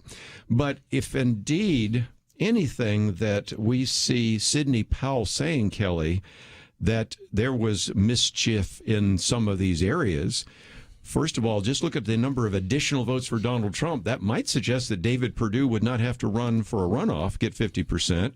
But a lot of this is in Michigan. I know one of the people you were watching who actually lost, but maybe could have won, is John James. Right. No, it would depend. It depends on what evidence is brought forward. It depends. Let's say there is evidence to show that the machines were flipping votes. Okay. Was it just for the presidency? Was that what was put into the system? I doubt that, because that would look weird. I think, it would look off, because most people who vote for, let's say you're in Michigan, most people who would vote for President Trump would probably vote for John James. So if it was totally switched, that would look odd. But so if it showed that there was a program or there was manipulation of the machines or something to flip both the president and the Senate and on down, you got a problem. Either it's bigger than the president all of a sudden. Now, maybe you can prove. The great thing about if there was some computer deal is you can actually go in, get the source code, get all the information. Maybe you could show exactly every vote, what it really was and what it was flipped to. And maybe you could actually get to a result. But if not, if you have situations where ballots are spoiled and all those kinds of situations, you might have to just redo the elections in those states, which I can't even imagine. But it's a matter of what the evidence shows and what it affects and which races it affects, and it could be all of them. First of all, I don't understand how or why you would need a voting machine that has even those capabilities of either making your vote worth less than one or more than one, or flipping votes. Why? They say this was developed for Venezuelan elections. That's the only thing I can think of that would explain that. Why does the machine need to do that? Isn't one vote one vote? Don't you just count votes? But, maybe that's a question for somebody much more brilliant. But, you posted, Kerby, another piece. It was by Ned Ryan. Yes. An unserious movement for unserious people. And he talked about our system. And, it's really true. No matter who ends up in the White House, our system needs some reform. Every state that, in our country gets to have their own electoral system. But some of these, Texas, for instance, Florida, it was pretty efficient, smooth. Votes were counted by that night. We knew the outcome. Why is it that, weeks afterwards, they were still counting votes? And, of course, there have been challenges, too. But he says, can we even call such a disjointed mishmash a system? Let's face it. Where we are today with mail-in ballots, which I think is one of the worst things, and we knew it was going to be. Questionable voting software systems, no requirement to show photo ID, and the left has been fighting that for years. Dirty data voting rolls. The voting rolls, some states have cleaned theirs up, others haven't. And we've allowed the creation of myriad reasons to distrust or for distrust to materialize underneath our noses. The left has not been shy about what they wanted to do and what they were hoping to accomplish. with any of this, and they've certainly been successful. They've created a chaos. Later on, he says, we submitted to a mail-in ballot system, which nearly all civilized nations, even the left recognizes among the most advanced, rejected decades ago. And then he talks about some other countries. One of those is Canada, and I did not know that. Canada does not even allow electronic voting. And so that should tell you something, that other nations which are actually working in this regard see some real dangers in the things we just implemented in the 2020 election. And I might mention, this one system that's under question, Dominion voting machines. The state of Texas was presented with the opportunity to get those for the state 3 times, and they turned them down 3 times. Because of fraud and security issues. Right. So, there's like 28 states have it. It's a lot of states. But Texas did due diligence to look at that and say, no, we don't want that. Yeah, it's, one of the, if things were normal, the Department of Justice would be a police of our voting, our elections, to make sure everything was done correctly. Unfortunately, what's happened is we've so politicized or we've gotten to a situation where we don't trust the Department of Justice because and so what has been done is they've kind of been told to not really involve themselves because it looks like whatever administration is in charge is trying to put their finger on the scale. So the result of which is we really don't have any policing of the election procedures. And so, it's going to be up to, at this point at least, the states to police their procedures and to make sure that they have protections in. And, I don't know if people remember this, but when the Democrats came in and took over the House with these large numbers, 2 years ago, what was their first bill? What was their number one priority? H.R. 1. It was H.R. 1, which would have inflicted on what we've just seen. It would have put that on steroids. Yeah. It would have made mail-in ballots, no voter ID. Every ballot had to be printed by a union shop. Yeah. All sorts of stuff that you it just was go, her number really? one priority. Nancy Pelosi introduced that when it's bill number 1. Yeah, that's your and biggest so priority. Guess what happens if Biden does come in as the president? If Georgia goes to the 2 Senate races go to Democrat, and therefore the Democrats have the House, the Senate, and the presidency. You think they're going to pass H.R. 1? That's why people are looking at Georgia and going, wow, maybe we need to focus on Georgia. So it's this is an issue that a lot of people haven't been paying attention to, but some have. You've had on Hans von Spaskowski from the Heritage Foundation who's focused on this. They've got a database of all the fraud situations.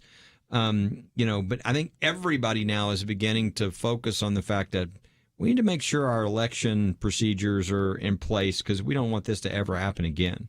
So on Georgia, it was reported that it was certifying their election today, and then it was reported that it was on the way to certified. Once a state certifies its election, can it still be challenged? Well, it can be challenged, number one, by their own legislature.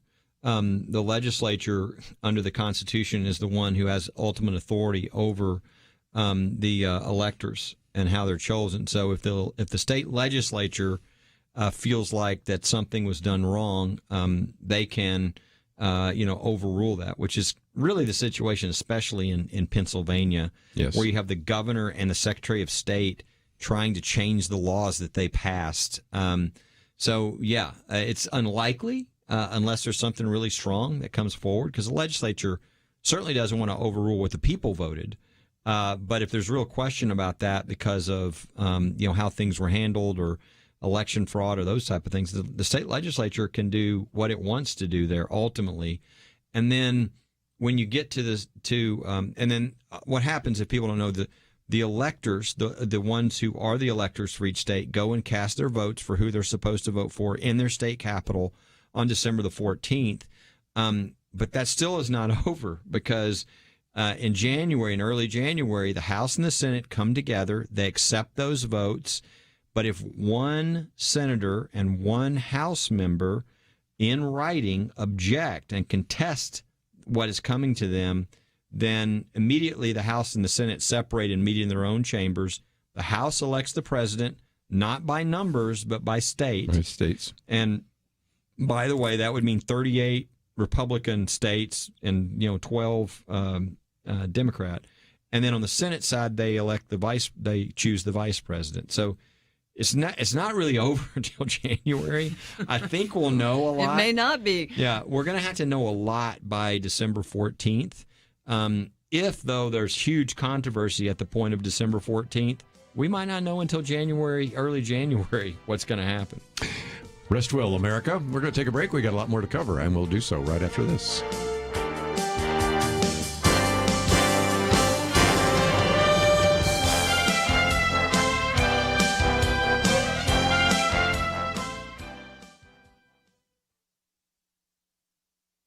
A faith-based foster care agency, Catholic Social Services, is suing the city of Philadelphia to restore its right to place foster children in homes. Children deemed in need of foster care are wards of the state. Governments partner with private agencies to recruit, evaluate, and endorse families for fostering. But Philadelphia is refusing to work with Catholic Social Services unless the agency consents to endorsing same-sex married or unmarried couples as foster parents. The city is thus depriving the agency of the right to help these children in need unless it consents to violating its traditional Christian beliefs about marriage. Make no mistake, this is not about kids. It's about punishing anyone, especially religious people and organizations, who won't accept a distorted definition of marriage. Dr. Ryan Anderson at Heritage Foundation calls it an attempt at imposing a sexual orthodoxy on the nation. 2 committed foster moms joined Catholic Social Services in the lawsuit, Fulton v. City of Philadelphia. As the case wound through the legal system, one of those moms passed away. Finally, in early November, the U.S. Supreme Court heard oral arguments in the case. Same-sex couples who want to adopt have plenty of opportunities in Philly. Of 30 foster care agencies in the city, 29 are fine with working with same-sex couples.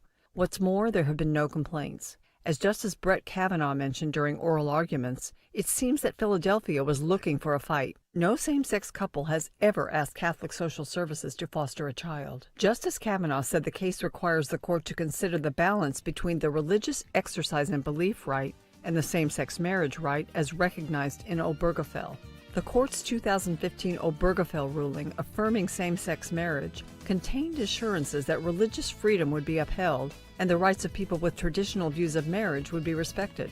A strong ruling by the court would help religious Americans to trust those assurances.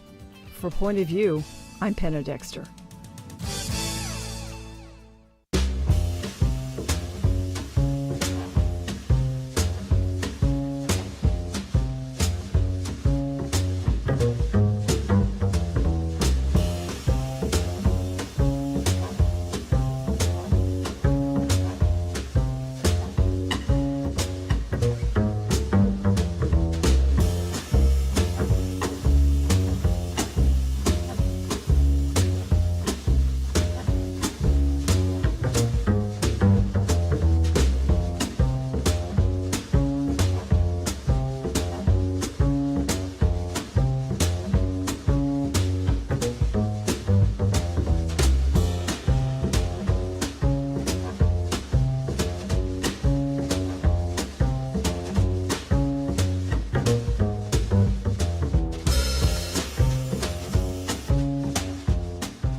Now, back to Point of View, your listener-supported source for truth. Back once again, if you'd like to join the conversation, 1-800-351-1212. Penna Dexter, Kelly Shackelford. I think our next caller wants to talk about Florida. You know, we had Eric Egger on the other day because 2 years ago he wrote a book called Fraud, How the Left Plans to Steal the Next Election, which turned to be prophetic. But he was kind of saying, you know what, I live in Florida, and 20 years ago we messed up, but this time we did a little better. And I think Rick wants to address that same issue. So, Rick, listen on the Good News Network. What would you like to add to our conversation today? Thank you, Kerby, for taking my call. And just wanted to say that many people in 2016 were skeptical of Donald Trump. But in 2020, a lot of these people were ready to support President Trump and were not shy about it at all. Look at all the Trump parades that we had, and look at all the rallies that he had and all the masses of people that attended those. Now, if you take Florida as a model for the country, In 2020, the current president won Florida by 4 times what he did in 2016. If you spread this out over the country, the president wins easily and overwhelmingly. A lot of the Republican senators also kept their seat on the coattails of Donald Trump, and we only lost 2. A huge amount of U.S. representatives won on the coattails of Donald Trump. Right there in Florida. And I'd just like to see, yeah, that's right. Yeah, in Florida and across the nation. I mean, but I'd like to see somebody take these numbers that could, analyze them and all and just see what's going on, because I think there's a problem in some of these bigger cities. Oh, yeah, I think there is. Yeah. Let me take on it, because I think your argument is pretty simple, and let me see if I can make it real quickly, because we're getting closer to a break. And that is, you see that Republicans did well in the House and picked up at least a dozen seats. They did well in the Senate. I mean, $108 million spent to try to unseat Lindsey Graham, to no avail. $90 million to try to unseat Mitt Romney, to no avail. $69 million to unseat Susan Collins, to no avail. And then picking up all sorts of state McConnell. Yeah, Mitch McConnell and all those. I mean, and you just go down this list and you go on, and then they also picked up a lot of state legislatures. So Republicans did well, but Donald Trump lost. And it's like amazing, isn't it? There's a very good article that appeared in the stream that talks about the graphs. I'll hold up one graph right here, just for anybody who happens to be watching online. And here's a good example of Wisconsin. It's showing all the individuals, the turnout, and then all of a sudden, boom, it usually is averaging about 70%. It gets up to almost 90%. Now, when you get into some of these where you get 110% voter turnout, you know something's not right. So some of these graphs and some of these facts, Penna, make people wonder if there is something going on. Yes. Right? When Biden underperformed Hillary Clinton in every major metro area in the country except Milwaukee, Detroit, Atlanta, and Philadelphia, I think that says something, too. Yeah. And I posted one where some people said, well, maybe not be quite true, but it's generally true for sure. And just something to think about. That's why Kelly's saying, let's find out, let's investigate. Let's take another phone call here, because I want to give as many of you a chance to make your comments. We'll head out to New Mexico this time. Darla, I think you want to talk about the military vote. Yes. A few Sundays ago, I served in the children's ministry. And the woman I served with, her husband is deployed, and we're discussing the election, and she told me that her husband wasn't allowed to vote. Don't know any more about it than that. Mm-hmm. That's kind of intriguing, but it illustrates again just, some of the questions. There have been times in the past, Penna, as you and I have talked about over the years, where the military votes weren't even counted unless they were going to make a difference. And that always bothered people, but that has been sometimes the procedure in some areas, not universally. So we've seen some of this happen before, but then not even allowed to vote. That's pretty amazing. Yeah, I mean, I don't know. And it could have been trying to do mail voting, and the timing was not right. There were deadlines, and the deadlines were stretched a bit. Let's, if we can, get to one other issue, because people are thinking, well, can we do this better? And I think most of you know who Glenn Greenwald was. He's an individual that was with The Intercept until he left because they wouldn't let him even post a story about Hunter Biden. By the way, do you think that might have had an issue? Pfizer only announced the vaccine success after the election. We only now have the head of Twitter apologizing that we actually shut down all the information about Hunter Biden. But interesting enough, Glenn Greenwald did a piece a while back with a person who was in Brazil, and Brazil is able to get all the votes counted within 24 hours. Now, Brazil is not as populous as the United States, but I think it's like the 4th largest country in terms of population, so it's pretty close. And if they can do it, why are we having such a problem? And it gets back to this Ned Ryan piece, an unserious movement for an unserious people. Well, and one of the problems is that our Constitution sets it up differently than other countries, which is, of course, every state has the ability to come up with its own election, times and details. So some states early vote, some states you can register the day that you vote, which I think is crazy. Mm-hmm. Some states you can go vote starting 60 days out. It's different. So that's part of what creates the chaos. And when, federalism is great in figuring out new ideas and ways to do things, because they go, oh, well, look at what that state did. That was really much better than the rest of us did that. And then people copy it. It's not necessarily so great if you're trying to make sure that there's a uniform system where everybody is doing things in the way that is the most secure to make sure everybody's legal vote counts. And so that's been one of the hurdles, I think, that have created the chaos that we have. But, states are supposed to be laboratories for what works best. And for instance, sometimes the conventional wisdom for what's supposed to be best isn't really best. And because I was looking at this piece, there's a Republican Secretary of State in Georgia. The two senators, Republican senators that are running, Kelly Loeffler and David Perdue, actually want to see him fired for the way the election was handled. And he's defending himself. And this is what he said to defend himself. He said, Georgia's a national leader when it comes to elections. Georgia was the first state in the country to implement the trifecta of automatic voter registration. That doesn't sound very good. At least 16 days of early voting, which has been called the gold standard. I would disagree that 16 days of early voting is just room for more shenanigans. And no excuse absentee voting. You should have a reason to absentee vote. So these are the gold standard Georgia implemented. He says Georgia continues to set records for voter turnout and election participation, and I don't think that's the be-all, end-all either, to get participation. People that want to vote should vote. And in one sense, you want to encourage the people that support your candidate to vote, but voter participation to me is not necessarily always something you want to balloon.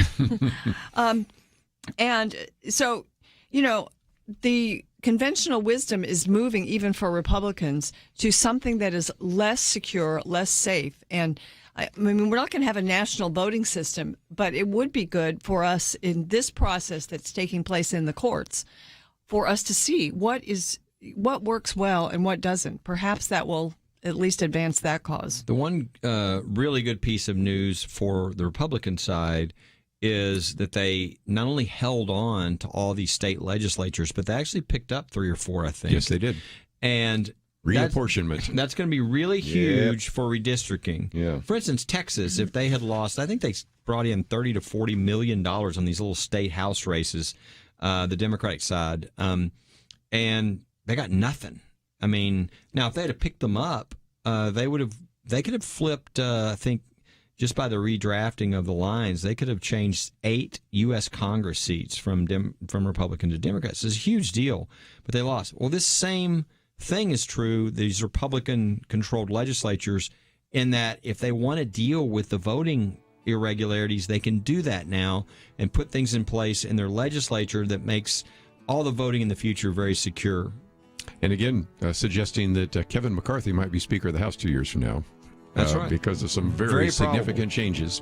Let's take a break. We'll get back to some issues that we have on the table right after this. Election day has come and gone. So tell me, do people like you need to be more or less vigilant, more or less informed, more or less involved in making an impact?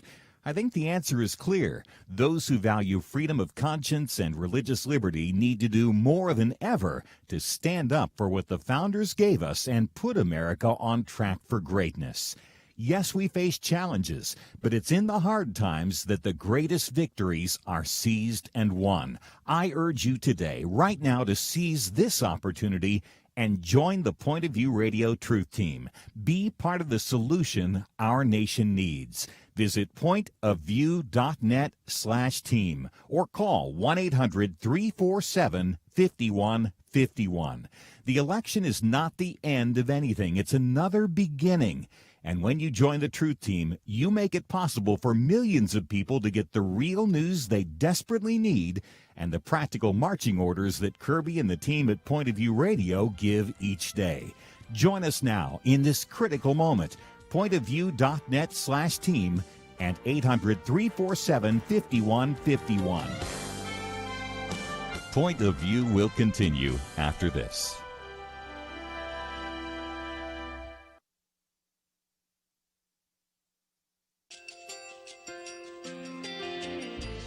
I just want to thank you so much for all the wonderful programming you have.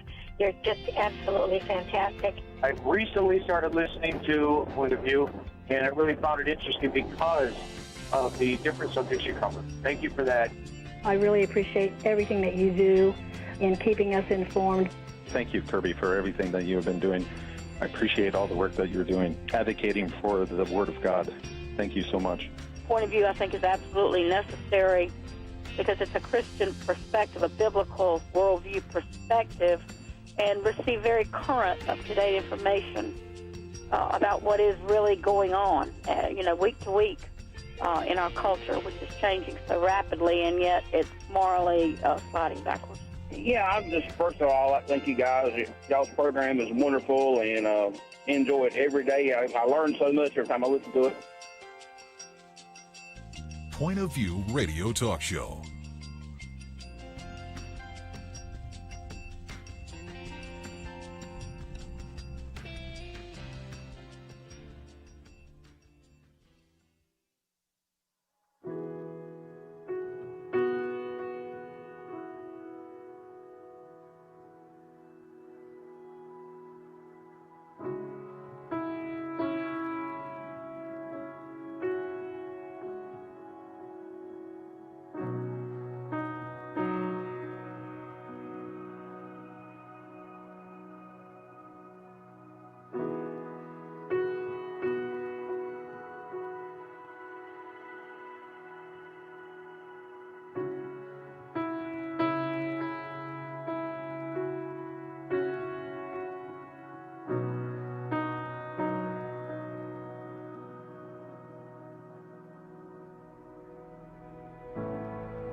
Hi, this is Kerby Anderson. You know, each day we take on the tough issues and provide a biblical perspective to them. The topics we cover are wide-ranging. Apologetics, theology, prophecy, creation and evolution, intelligent design, marriage, family, child-rearing, the millennial generation, trends in society, politics, economics, business, religious liberty, the Constitution, public policy, foreign policy, military policy, tensions in the Middle East, abortion, homosexuality, pornography, sexual ethics, media, technology, history, and America's godly heritage. We talk about anything that affects your faith, your family, or your freedom. So don't go anywhere, because Point of View continues right now.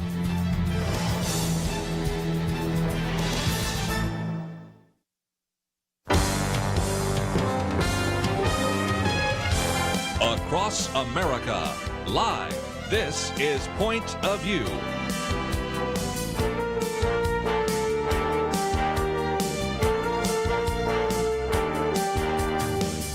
And now, Kerby Anderson. Back once again, if you'd like to join the conversation, 1-800-351-1212. Penna Dexter, Kelly Shackelford, and let's, if we can, head out to Georgia on the Good News Network. I think it's Farron. Thank you for calling today. Yes, thank you, Kerby, for taking my call.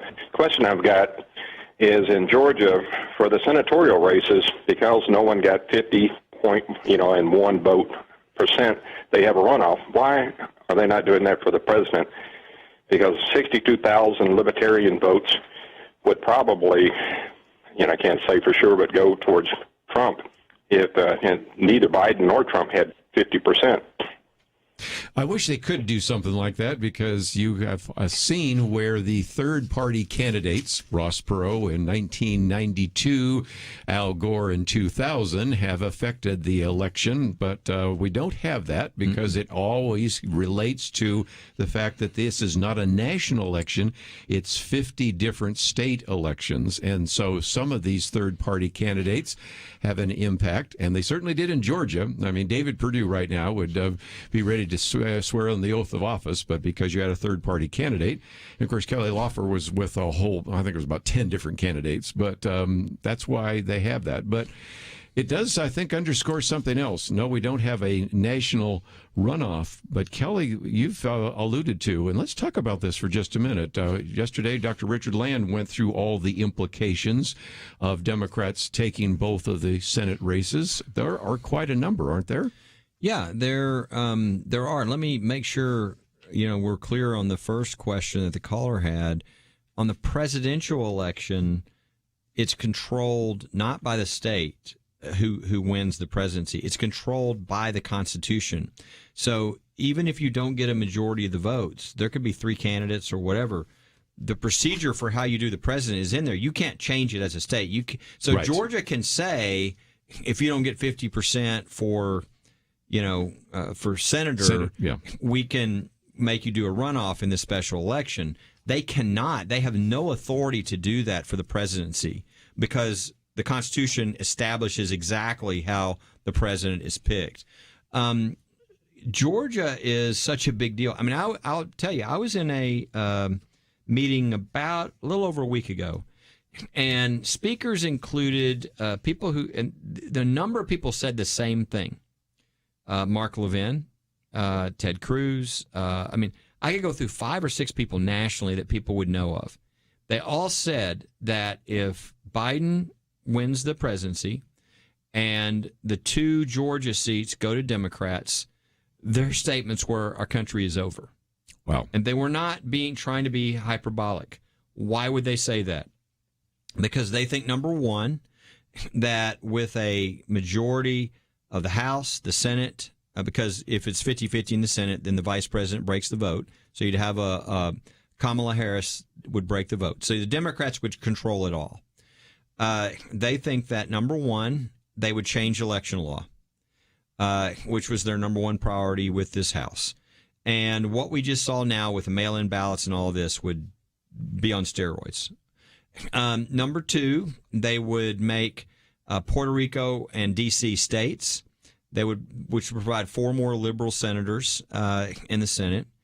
Which would mean the Senate would basically be left forever. Right. And the House, because of the way they changed the electoral rules, they would basically, the idea is there would be one party rule at that point. Plus, they'd pack the court. So they take over all branches of government, and that's why they say this. Now, we'll see. I mean, if all those things happen. Filibuster? Yeah. Well, that's the point. Yeah. In order to pack the court, in order to do this, they would have to destroy the filibuster. Yeah. Which all it takes is a majority vote. Again, if you don't care about wiping out 150 years of the fact that we've had 9 justices on the Supreme Court because you want to totally change the court into a partisan, branch instead of an independent branch, then you don't care about the filibuster or anything else. So that's why Georgia is looked at, and people are predicting, $1 billion, maybe even coming in for each race by the time we're done. If you're in Georgia, I feel really sorry for you. Yes. Unless you own a television studio or a network so that you can make the money you're going to make from all these ads that come in. But it's going to be the center of the, I saw a headline today. It said the devil goes down to Georgia, a little play off of the song. And I mean, I think it's literally true. Yeah, Georgia on my mind and all the other lines we're already using. Yeah. But it's seen as so big because, unless something changes with the Biden-Trump situation, which will depend upon these lawsuits, Georgia is what will decide whether there's one party control of everything or not. And so everybody's really focused, and they're going to, both sides are going to pour everything they've got into trying to win those seats. It is important that the lawsuits continue, partly because, really Perdue and Loeffler, all conventional wisdom would say they would probably win those seats. But who knows what's going to happen? I mean, you've got people in California saying they're moving to Georgia so they can vote in Georgia. You've got, all kinds. I mean, if we've had problems in the first election, I think that there'll be a lot. I don't think it's going to be a thing that a few people have worried about, that people are going to stay home. I think there's going to be a lot of interest in this election. But, other things that could happen if that election goes to the Democrats and the Senate is evenly divided, then with Harris voting. I mean, this came from, I think, the Daily Signal. 5 evil things Biden plans to do as president. And most of these would be actually laws. And one would be H.R. 1 that Kelly mentioned, the changing the election law. But also, Biden would support codifying Roe versus Wade. And he would also support taxpayers paying for it. So you'd have that. Then you would have forcing family-owned businesses to provide health insurance that covers abortion. So in other words, undoing the executive orders by Trump and probably making it law. And once you do that, you've made it much more permanent.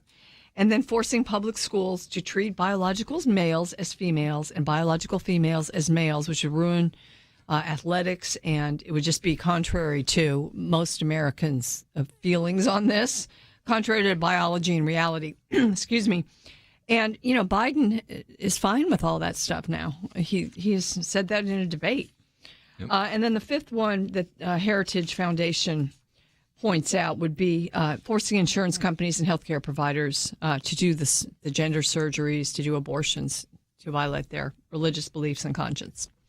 And that's just the beginning. That is just the beginning. And I can see that most of my callers here are from Georgia, so we'll take a few of those calls. But let me give you also a preview after we take a few of those calls, because there is a piece here where some are saying that because of these lockdowns, we haven't learned anything. I love this. Doomed to repeat. Now we're going through this whole disinfected theater when we recognize that the virus really doesn't transmit on surfaces. We're closing down the schools in New York and New York City, not because they're dangerous vectors of transmission, but just because we want to. And that brings us, of course, to the piece that Kelly will be talking about, a friend of the court brief on wanting to also close down all the churches and say, well, I guess you could meet, but only 10 at a time, which we'll get to in just a minute. Let's take a few calls from Georgia, because Georgia is definitely ground zero right now. We'll take those calls right after this.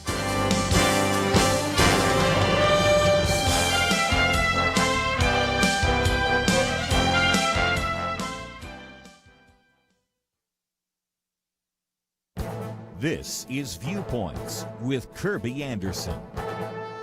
You know, sadly, it has become trendy in some circles to say that the world would be a better place without religion in general and Christianity in particular.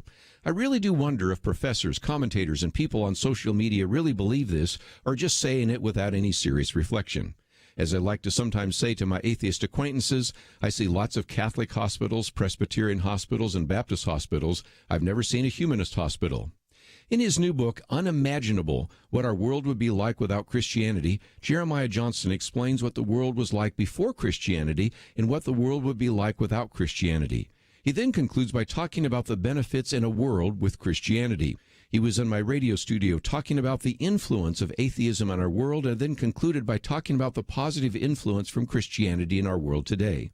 For example, there are an estimated 350,000 religious congregations in the United States, and the vast majority of them serve in some capacity as a community safety net for those in need. We also see churches and faith-based organizations helping out in disasters. So what is the economic impact of faith in America? According to one study cited in the book, religion's $1.2 trillion impact is more than the global annual earnings of Apple and Microsoft combined. Or you can look at it another way. How much do we save in social services because these are performed by faith organizations? Rodney Stark of Baylor concludes that the total current savings to U.S. society is $2.67 trillion. The book's facts and figures are a vivid reminder that the positive impact of Christianity in society is indeed unimaginable. I'm Kerby Anderson, and that's my point of view. For a free copy of Kerby's booklet, A Biblical View on Anti-Semitism, go to viewpoints.info/anti-Semitism. Viewpoints.info/anti-Semitism.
You're listening to Point of View, your listener-supported source for truth. Back on to Ken, Penna Dexter, Kelly Shackelford. Let's head to Georgia. A couple of our callers from Georgia here.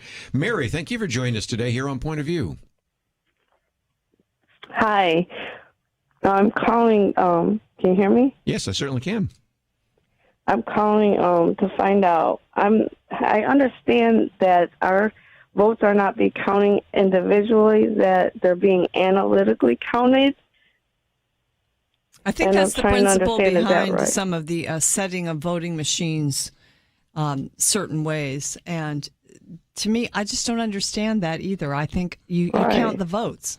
And What they're doing is most places they're having people do an actual ballot, and then they're having you put the ballot into a machine to count your votes as way, but they're keeping the hard copy ballot so that you can check things if needed to be. But the idea is, versus somebody literally counting 1, 2 on each race, that you have a system that they think is more efficient. And that's the idea. Yes. Let's take another phone call real quickly. We'll go to Georgia again, and this is Richard, WLPE. Thank you for joining us today here on Point of View. Yes, you didn't say my name, it bugged out. You got me on the line now? Yes, I think it's Richard, but go ahead. Yes. Yeah, the only thing I want to say is this business of censorship, that they come before the Senate and they say all these things that, we'll apologize and all this.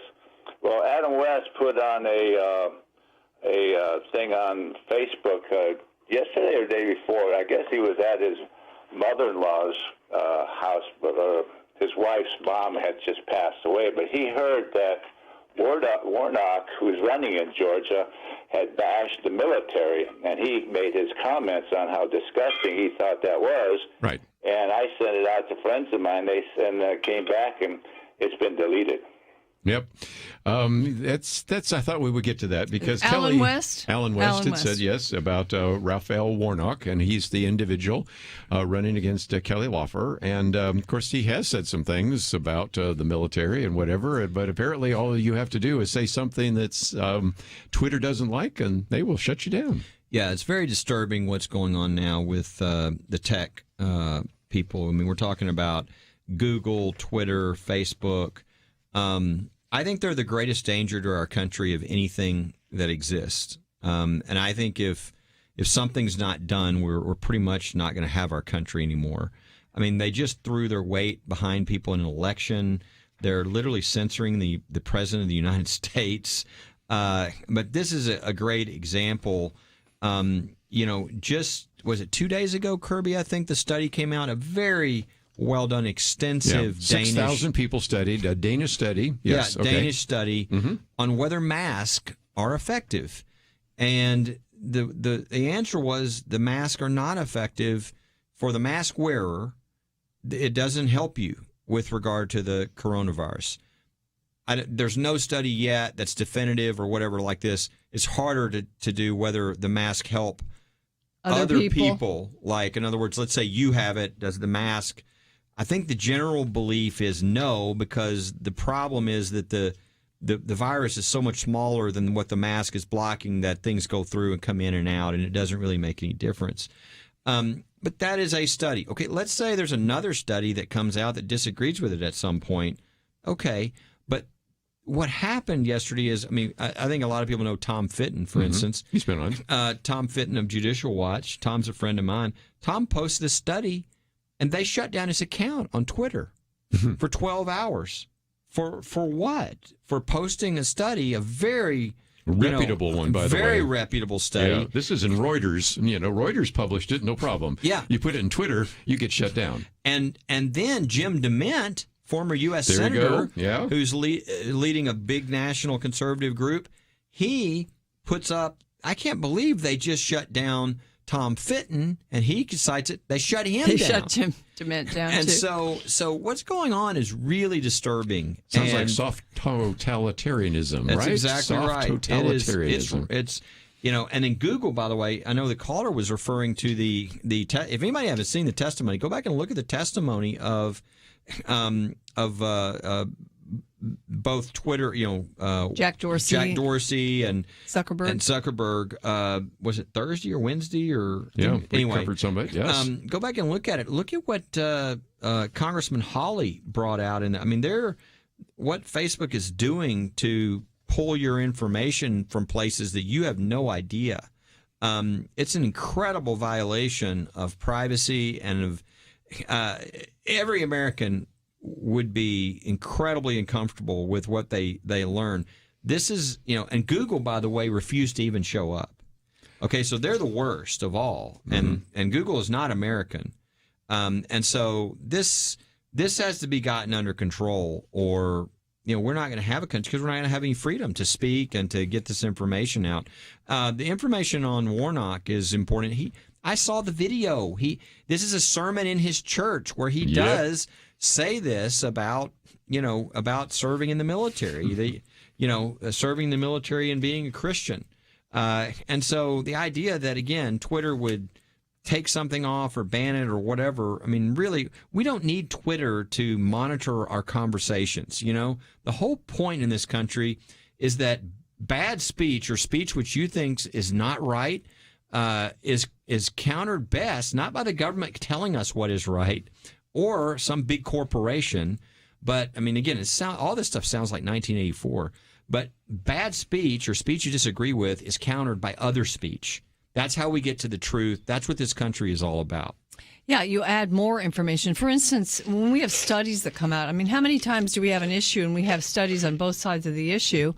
And it's a subject of more study then after that, and a study comparisons and meta studies, and those are the kinds of things that are really talk about gold standard. Those are the gold standard. But even with President Trump, when he would just ever mention the word vote fraud, which he's mentioned a lot lately, then Twitter would post something There's no such thing.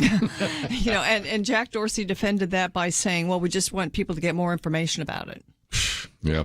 One more phone call from Georgia, and then we'll get into some of the things that Kelly is working on right now. Pam in Georgia, I think you want to talk about Representative Maloney, don't you? Yes, thanks for taking my call. Yes, she was the victim of some vote fraud this time, and they recounted ballots or whatever they did. Anyway, she regained her seat, okay? And I thought, okay, she benefited from an investigation. Now she is really leaning on the General Services Organization, I think, or maybe it's the GAO, to hurry up and concede the race for Biden. And I'm thinking, wait a minute, why are you willing to accept help? And then the president simply wants the vote to be accurate, okay? You get the best award for today, seeing that. That irony is incredible. Again, that's that 12th congressional district in New York, and her opponent accused her of fraud, and it went back and forth, and frankly, it's a race that probably should have been run as a rerun, but they didn't. The judge finally simply said, Carolyn, you're the incumbent. We think that you won, and that's it. It was almost like a King Solomon kind of thing. So then she benefited from that, and actually that race went into overtime, but now she's saying, oh, Donald Trump, you've got to concede and you got to help with the transition so that the duly elected person Joe Biden gets into office, right? Yeah, well, here's the answer to her question, which she knows the answer. The reason why Representative Maloney is saying that Trump needs to concede is because he's not of her party. That's a pretty pathetic reason. I'm all against voter fraud unless it benefits my party. Boy, that's the kind of representation we want in Congress. But then you have people like Peggy Noonan, who I'm pretty sure is a Republican. Yes. Who also wants him to concede because she wants gentlemanly behavior. Yeah. The other day, Jim Jordan and somebody else, because he's the head of or at least the Republican head in the House Judiciary, and then the one of Oversight, sent letters to Jerry Nadler and Carolyn Maloney because they wanted them to, both in the Judiciary Committee as well as in the Oversight Committee, do an investigation. I thought, well, maybe she would be willing to consider that since she herself was the beneficiary of that investigation, but I think we know what's going to happen there. There's going to be no House investigation into any of this, which, Kelly, gets back to your point. We'll take this after the break, and that is, if we don't investigate it now, does anybody think that there will be any interest on the part of the House to investigate it later? They spent 3.5 years investigating the Russian collusion, didn't they? And Ukraine, but I guess something that directly affects our election. Evidently, we don't want to. No, don't look here. Don't look at the man behind the curtain. You might find something you don't like. When we come back from the break, we're going to talk about the fact that the shutdowns are shutting down churches, and Kelly Shackelford's organization, First Liberty, filed a friend of the court brief with the Supreme Court. We'll talk about what that means right after this.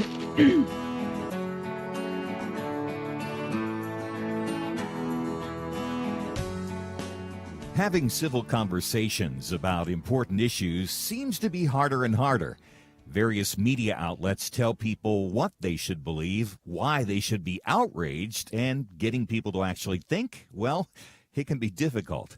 Whether it's the gospel, tax issues, social policy, or just about anything else, you need to have solid information and clear thinking to address the hard issues. You need God's truth applied. And that's what you get in less than 2 minutes with Point of View's Viewpoints commentary, a daily resource to help you be informed and think through the things we need to be talking about. It is free and will arrive in your inbox each day when you visit pointofview.net/signup. Sometimes we know we should say something, but we're silent because we're not quite sure what to say. Viewpoints commentary can help you break the silence and change the narrative. It can make you a more equipped agent for truth. Get your free subscription to the Viewpoints commentary at pointofview.net/signup.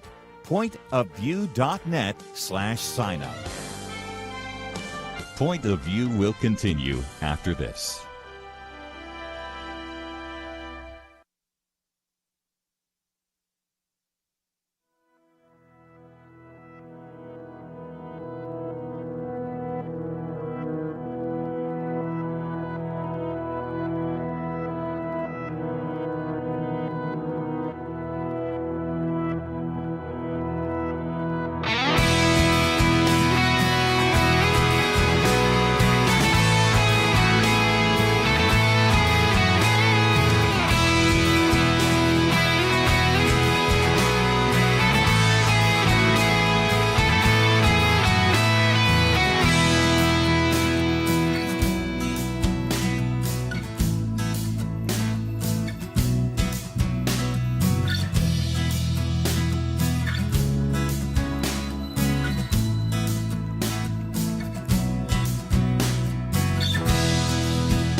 are listening to Point of View. The opinions expressed on Point of View do not necessarily reflect the views of the management or staff of this station. And now, here again is Kerby Anderson. Penna Half Hour, if you'd like to join our conversation, 1-800-351-1212. Penna Dexter, Kelly Shackelford. In just a minute, we want to talk about his friend of the court brief, but just as kind of an introduction, got a picture here of Mike Pence in front of the map showing the spread of the coronavirus. Did a press conference the other day and didn't take questions. Boy, did everybody get upset. This is the same press that has hardly asked a question of Joe Biden, but nevertheless, this piece by Michael Brendan Doherty reminds us that after all these months, almost 9 months, we've learned what works and doesn't work, and yet we keep coming back to the same flawed policies. For example, he says that schools, libraries, transit systems still engage in what he calls disinfectant theater. And yet we now know that the virus is not transmitted on surfaces. The interview we did with Dr. Jay Richards, who, well, along with a number of other people, talked about this. We have New York City closing its schools this week. He said it had nothing to do with the schools becoming dangerous vectors of transmission. And I think, Penna, if nothing else, it sets us up for the other one, and that is this argument that in order to really contain the virus, we not only have to close down the schools, but we have to severely limit what happens in churches. And some of these numbers, you can only have, 10 people in a church? Tell us about that. Yeah, it's ridiculous. You know, there are so many lockdowns that are popping up and sort of draconian measures right now because numbers are going up in certain places. And as you said, haven't we learned anything in 9 months? Don't we know, how to protect ourselves? We do. We know a lot more.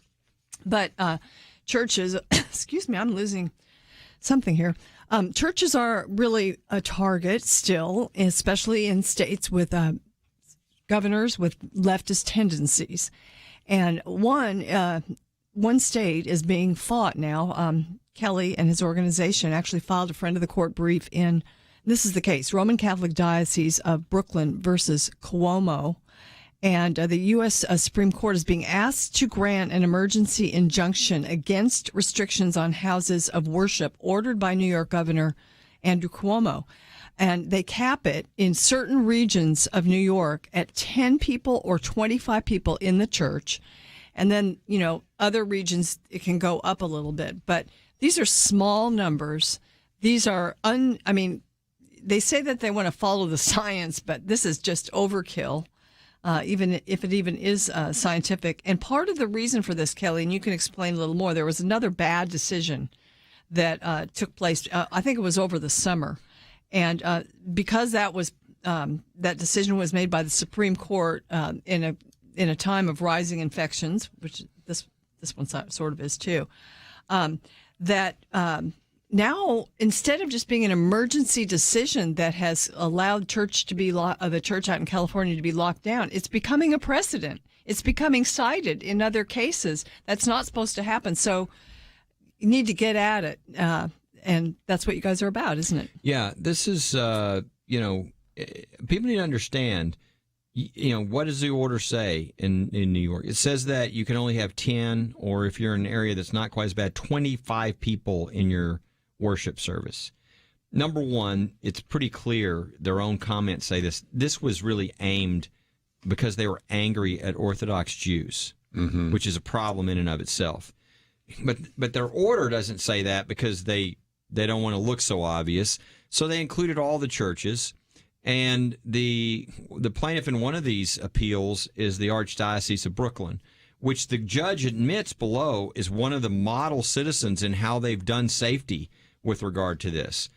So here they are locking down, telling a church you can only have 10 people in your service, but you can go to the pet store or the Home Depot or anywhere else, and it's just nonsense. It's complete nonsense. There is no rational thought that can back it up. It's ridiculous. It's just outright open discrimination.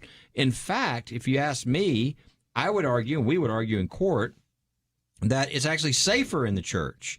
I mean, if you walk into a Home Depot or a grocery store or a pet store or whatever, you're right next to people you don't know. You're touching things left and right. Nobody's cleaning everything before you touch them, right? I mean, there are people breathing right in your space. In a church, things have been totally wiped down. Everything's clean. When you come in, you're socially distanced from other people. You're not moving around. You're in one spot.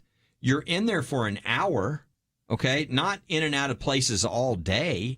The church is actually more safe, but yet they're locking the churches down. Evidently, it's more important that you be able to go to a pet store. That's essential, but your church service is not essential. It's ridiculous. It's discrimination. So we filed in this case in support. By the way, there's 2 of them now. Another one just went up as well. One is on behalf of the Catholic Church there of the Archdiocese of Brooklyn. The other is Agudath Israel. So we've got both Jewish and Catholic. And we filed briefs in both, and we said not only is this outrageous, discriminatory, this is needs to be taken down, but we said the real reasons why, because this is an emergency motion, they disfavor those. It's maybe a 1 out of 1,000 chance when the court takes those, but we said you need to take this because of what happened in the South Bay decision, because in South Bay a case came out of California, and at the time, there was no Amy Coney Barrett on the court. And so the swing vote was Chief Justice Roberts. Well, Chief Justice Roberts doesn't like emergency motions. And so he sided with the liberals, and they said, nope, essentially, even though everything's discriminatory, which the chief didn't admit, but the dissent written by, I think, Alito just completely demolished any argument they had. It was clear. I mean, you could go into a laundromat, but not into a church. And Chief Justice Roberts said in his little writings there that, well, because people stand around a lot in a church. And I'm like, he's never been in a laundromat in his life. He has no idea what he's talking about. But he also said something really, I think, wrong. And that is, he said, we really in the court shouldn't be second guessing government officials in these situations. Well, let's do a poll on that from the United States of America. I mean, yes, we should.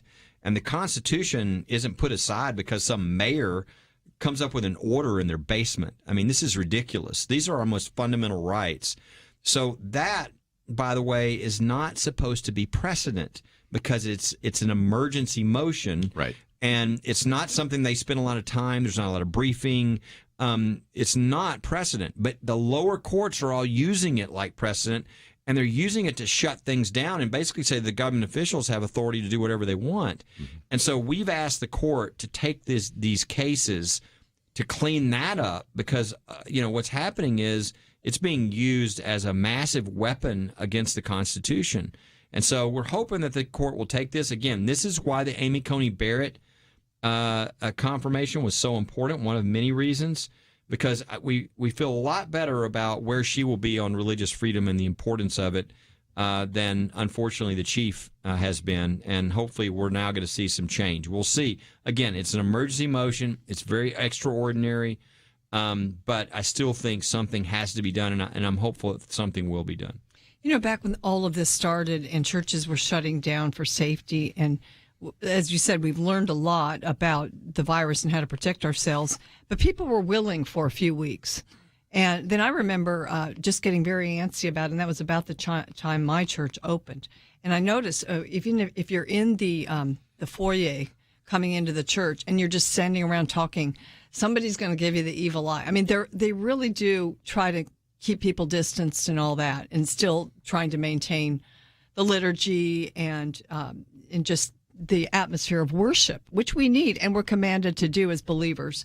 And I just think that now, if you are a pastor and you are not heading toward or already open, then you are really depriving your congregation of the ability to be able to follow what God has for us. I mean, this is something we need to be doing. You think about other countries, the persecuted church around the world, who will, go through enemy territory practically to get to church and brave dangers and, can be physically harmed for just assembling together. And here we are with a virus which we can protect ourselves from and be safe. And there's all this fear. And I think the pastors need to be on the front lines of helping the rest of the country. I think our country would move. I mean, in Texas, we never had the churches shut down. And so guess what? We're doing better economically. Things are opening up. We're setting the tone. The church sets the tone for the whole society. And but not only that, just the obedience factor and just the need that we all have to meet together. It's a command and it's a need. Let's take a break, and when we come back, we'll get a few of those phone calls. And if we have time, one of the other pieces we've posted is if indeed Joe Biden is the next president, he's brought some anti-free speech as well as anti-religious liberty people on to his transition team. So we'll talk about that right after this.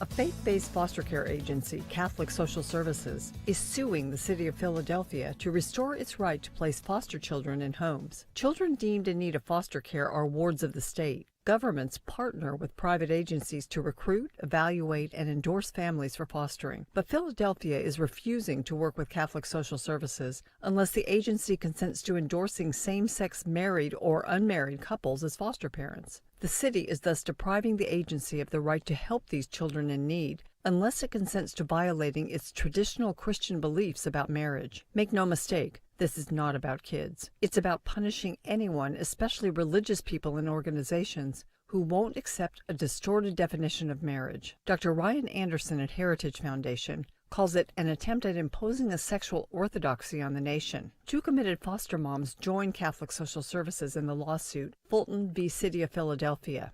As the case wound through the legal system, one of those moms passed away. Finally, in early November, the U.S. Supreme Court heard oral arguments in the case. Same-sex couples who want to adopt have plenty of opportunities in Philly. Of 30 foster care agencies in the city, 29 are fine with working with same-sex couples. What's more, there have been no complaints. As Justice Brett Kavanaugh mentioned during oral arguments, it seems that Philadelphia was looking for a fight. No same-sex couple has ever asked Catholic Social Services to foster a child. Justice Kavanaugh said the case requires the court to consider the balance between the religious exercise and belief right and the same-sex marriage right as recognized in Obergefell. The court's 2015 Obergefell ruling affirming same-sex marriage contained assurances that religious freedom would be upheld and the rights of people with traditional views of marriage would be respected. A strong ruling by the court would help religious Americans to trust those assurances. For Point of View, I'm Penna Dexter.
Now, back to Point of View, your listener-supported source for truth. Back for a few more minutes, and let's see if we can take a phone call. We'll head out to Arizona. Lee, thank you for joining us today here on Point of View. What would you like to add to the conversation? Hi.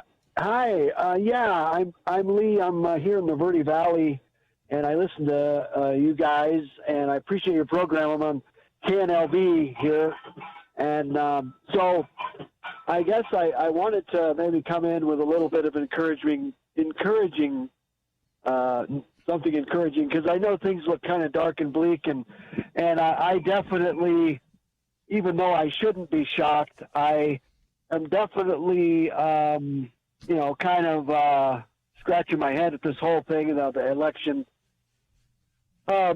but I have to remind myself. Yeah, and I have to remind myself, and you know how the Bible says to encourage each other with these words, but we know that no matter who's in the White House or wherever, we know that the King is on the throne, and I know we're a country of laws and constitutions, and it's always been a free country, but if you have people who just totally disregard the law and the Constitution, and then it really doesn't help us much. But I'm still praying and hoping for a miracle. I know that in the Bible, God likes to wait till the last minute sometimes until He does His work, so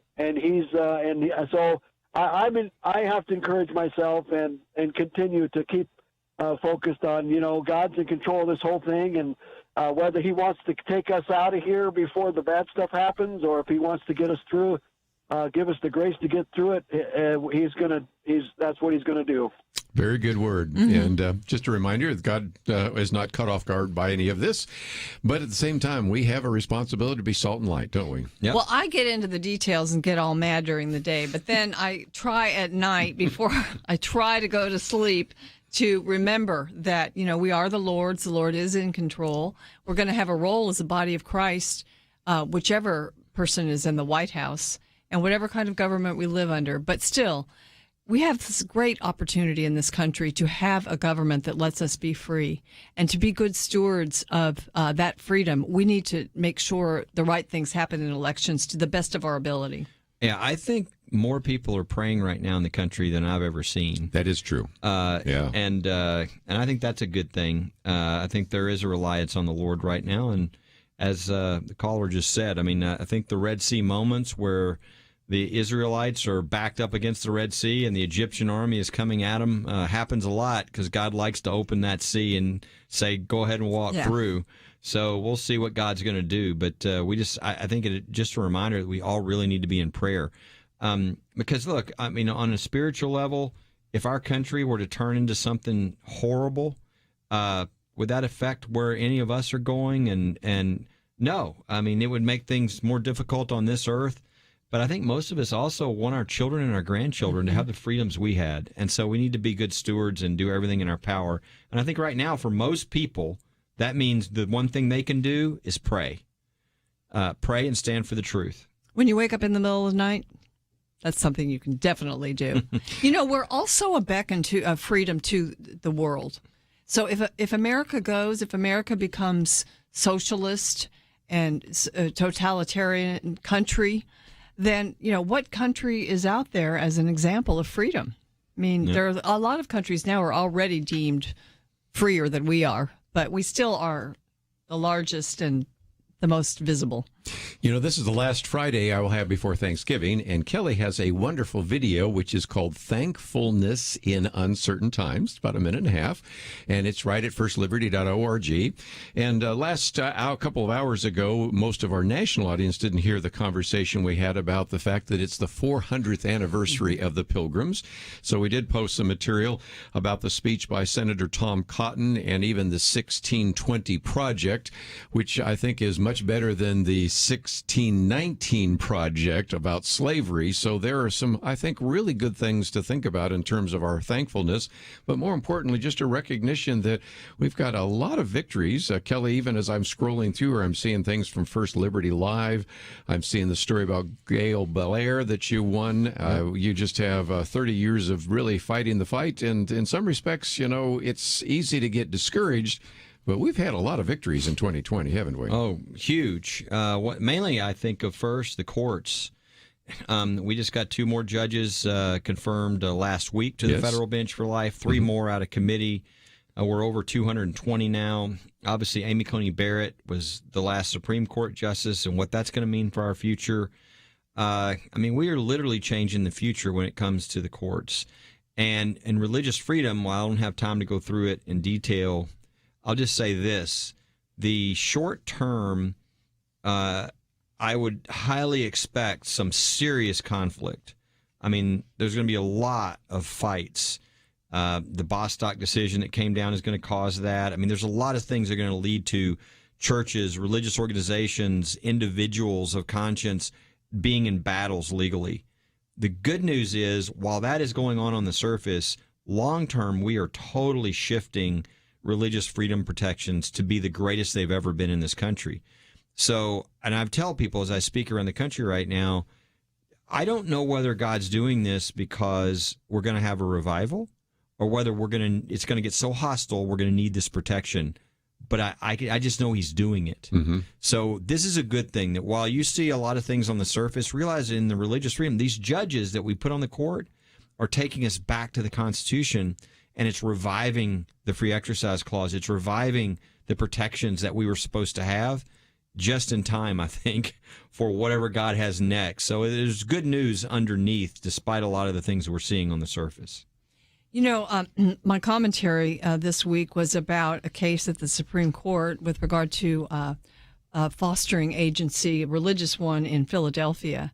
And it's gone all the way to the Supreme Court. And I can't really describe the whole case to you right now, but I will say that that case, if the rights of foster parents to follow their religious tenets of their religion and be able to be foster parents, if the Supreme Court allows that, then it also, there's another part of it, and Kelly was just talking about it, Yes. and it will shore up religious liberty constitutionally, which would kind of reverse the horrible effects for years of the Smith decision that that took place. So that's just another piece of good news, and I know that you've written about that this week in your Insider. Yep. There's some really most people don't know. I've been doing this for 31 years, and in my opinion, every American is about to have more religious freedom than they've ever had in their lifetime, because of the judges and the decisions that are now coming down that are changing. And what they're doing is they're taking all these bad decisions in the past from the liberal 60s or 70s, from the Warren Court, et cetera. And actually, to them, those old decisions aren't as important as what the actual words of the document say. So they're originalists. They look to the original meaning, and as they go to the original meaning, we're being brought back to our founding. So it's kind of interesting, Kerby, but at the end of the show, we come all the way back to where we started today at the 1620 Project, talking about our founding with the Mayflower and Compact and religious freedom that this country was really established for. I think that makes me so grateful for this country that we live in. Well, and I'm also going to be very grateful for firstliberty.org. You can find those videos there and some of those resources. And again, thank you for both being here. I realize we will not be here next Friday. I know that you two will not be here the Friday after that, so it'll be a while before I see you. So if nothing else, happy Thanksgiving to both of you. And thank you for being here. It's been just great to have you both in studio. Also want to thank Andrew and Steve for their help behind the scenes. And if you find yourself saying, I want to find some of that material you're talking about, that's at First Liberty. If you'd like to get Penna Dexter's commentary, you can sign up, and it will arrive in your inbox tomorrow. So all of it's on our website, pointofview.net. Have a great weekend. I will be back here on Monday, right here on Point of View. Election day has come and gone, so tell me, do people like you need to be more or less vigilant, more or less informed, more or less involved in making an impact? I think the answer is clear. Those who value freedom of conscience and religious liberty need to do more than ever to stand up for what the founders gave us and put America on track for greatness. Yes, we face challenges, but it's in the hard times that the greatest victories are seized and won. I urge you today, right now, to seize this opportunity and join the Point of View Radio Truth Team. Be part of the solution our nation needs. Visit pointofview.net/team or call 1-800-347-5151. The election is not the end of anything. It's another beginning. And when you join the Truth Team, you make it possible for millions of people to get the real news they desperately need and the practical marching orders that Kerby and the team at Point of View Radio give each day. Join us now in this critical moment. pointofview.net/team and 800-347-5151. Point of View is produced by Point of View Ministries.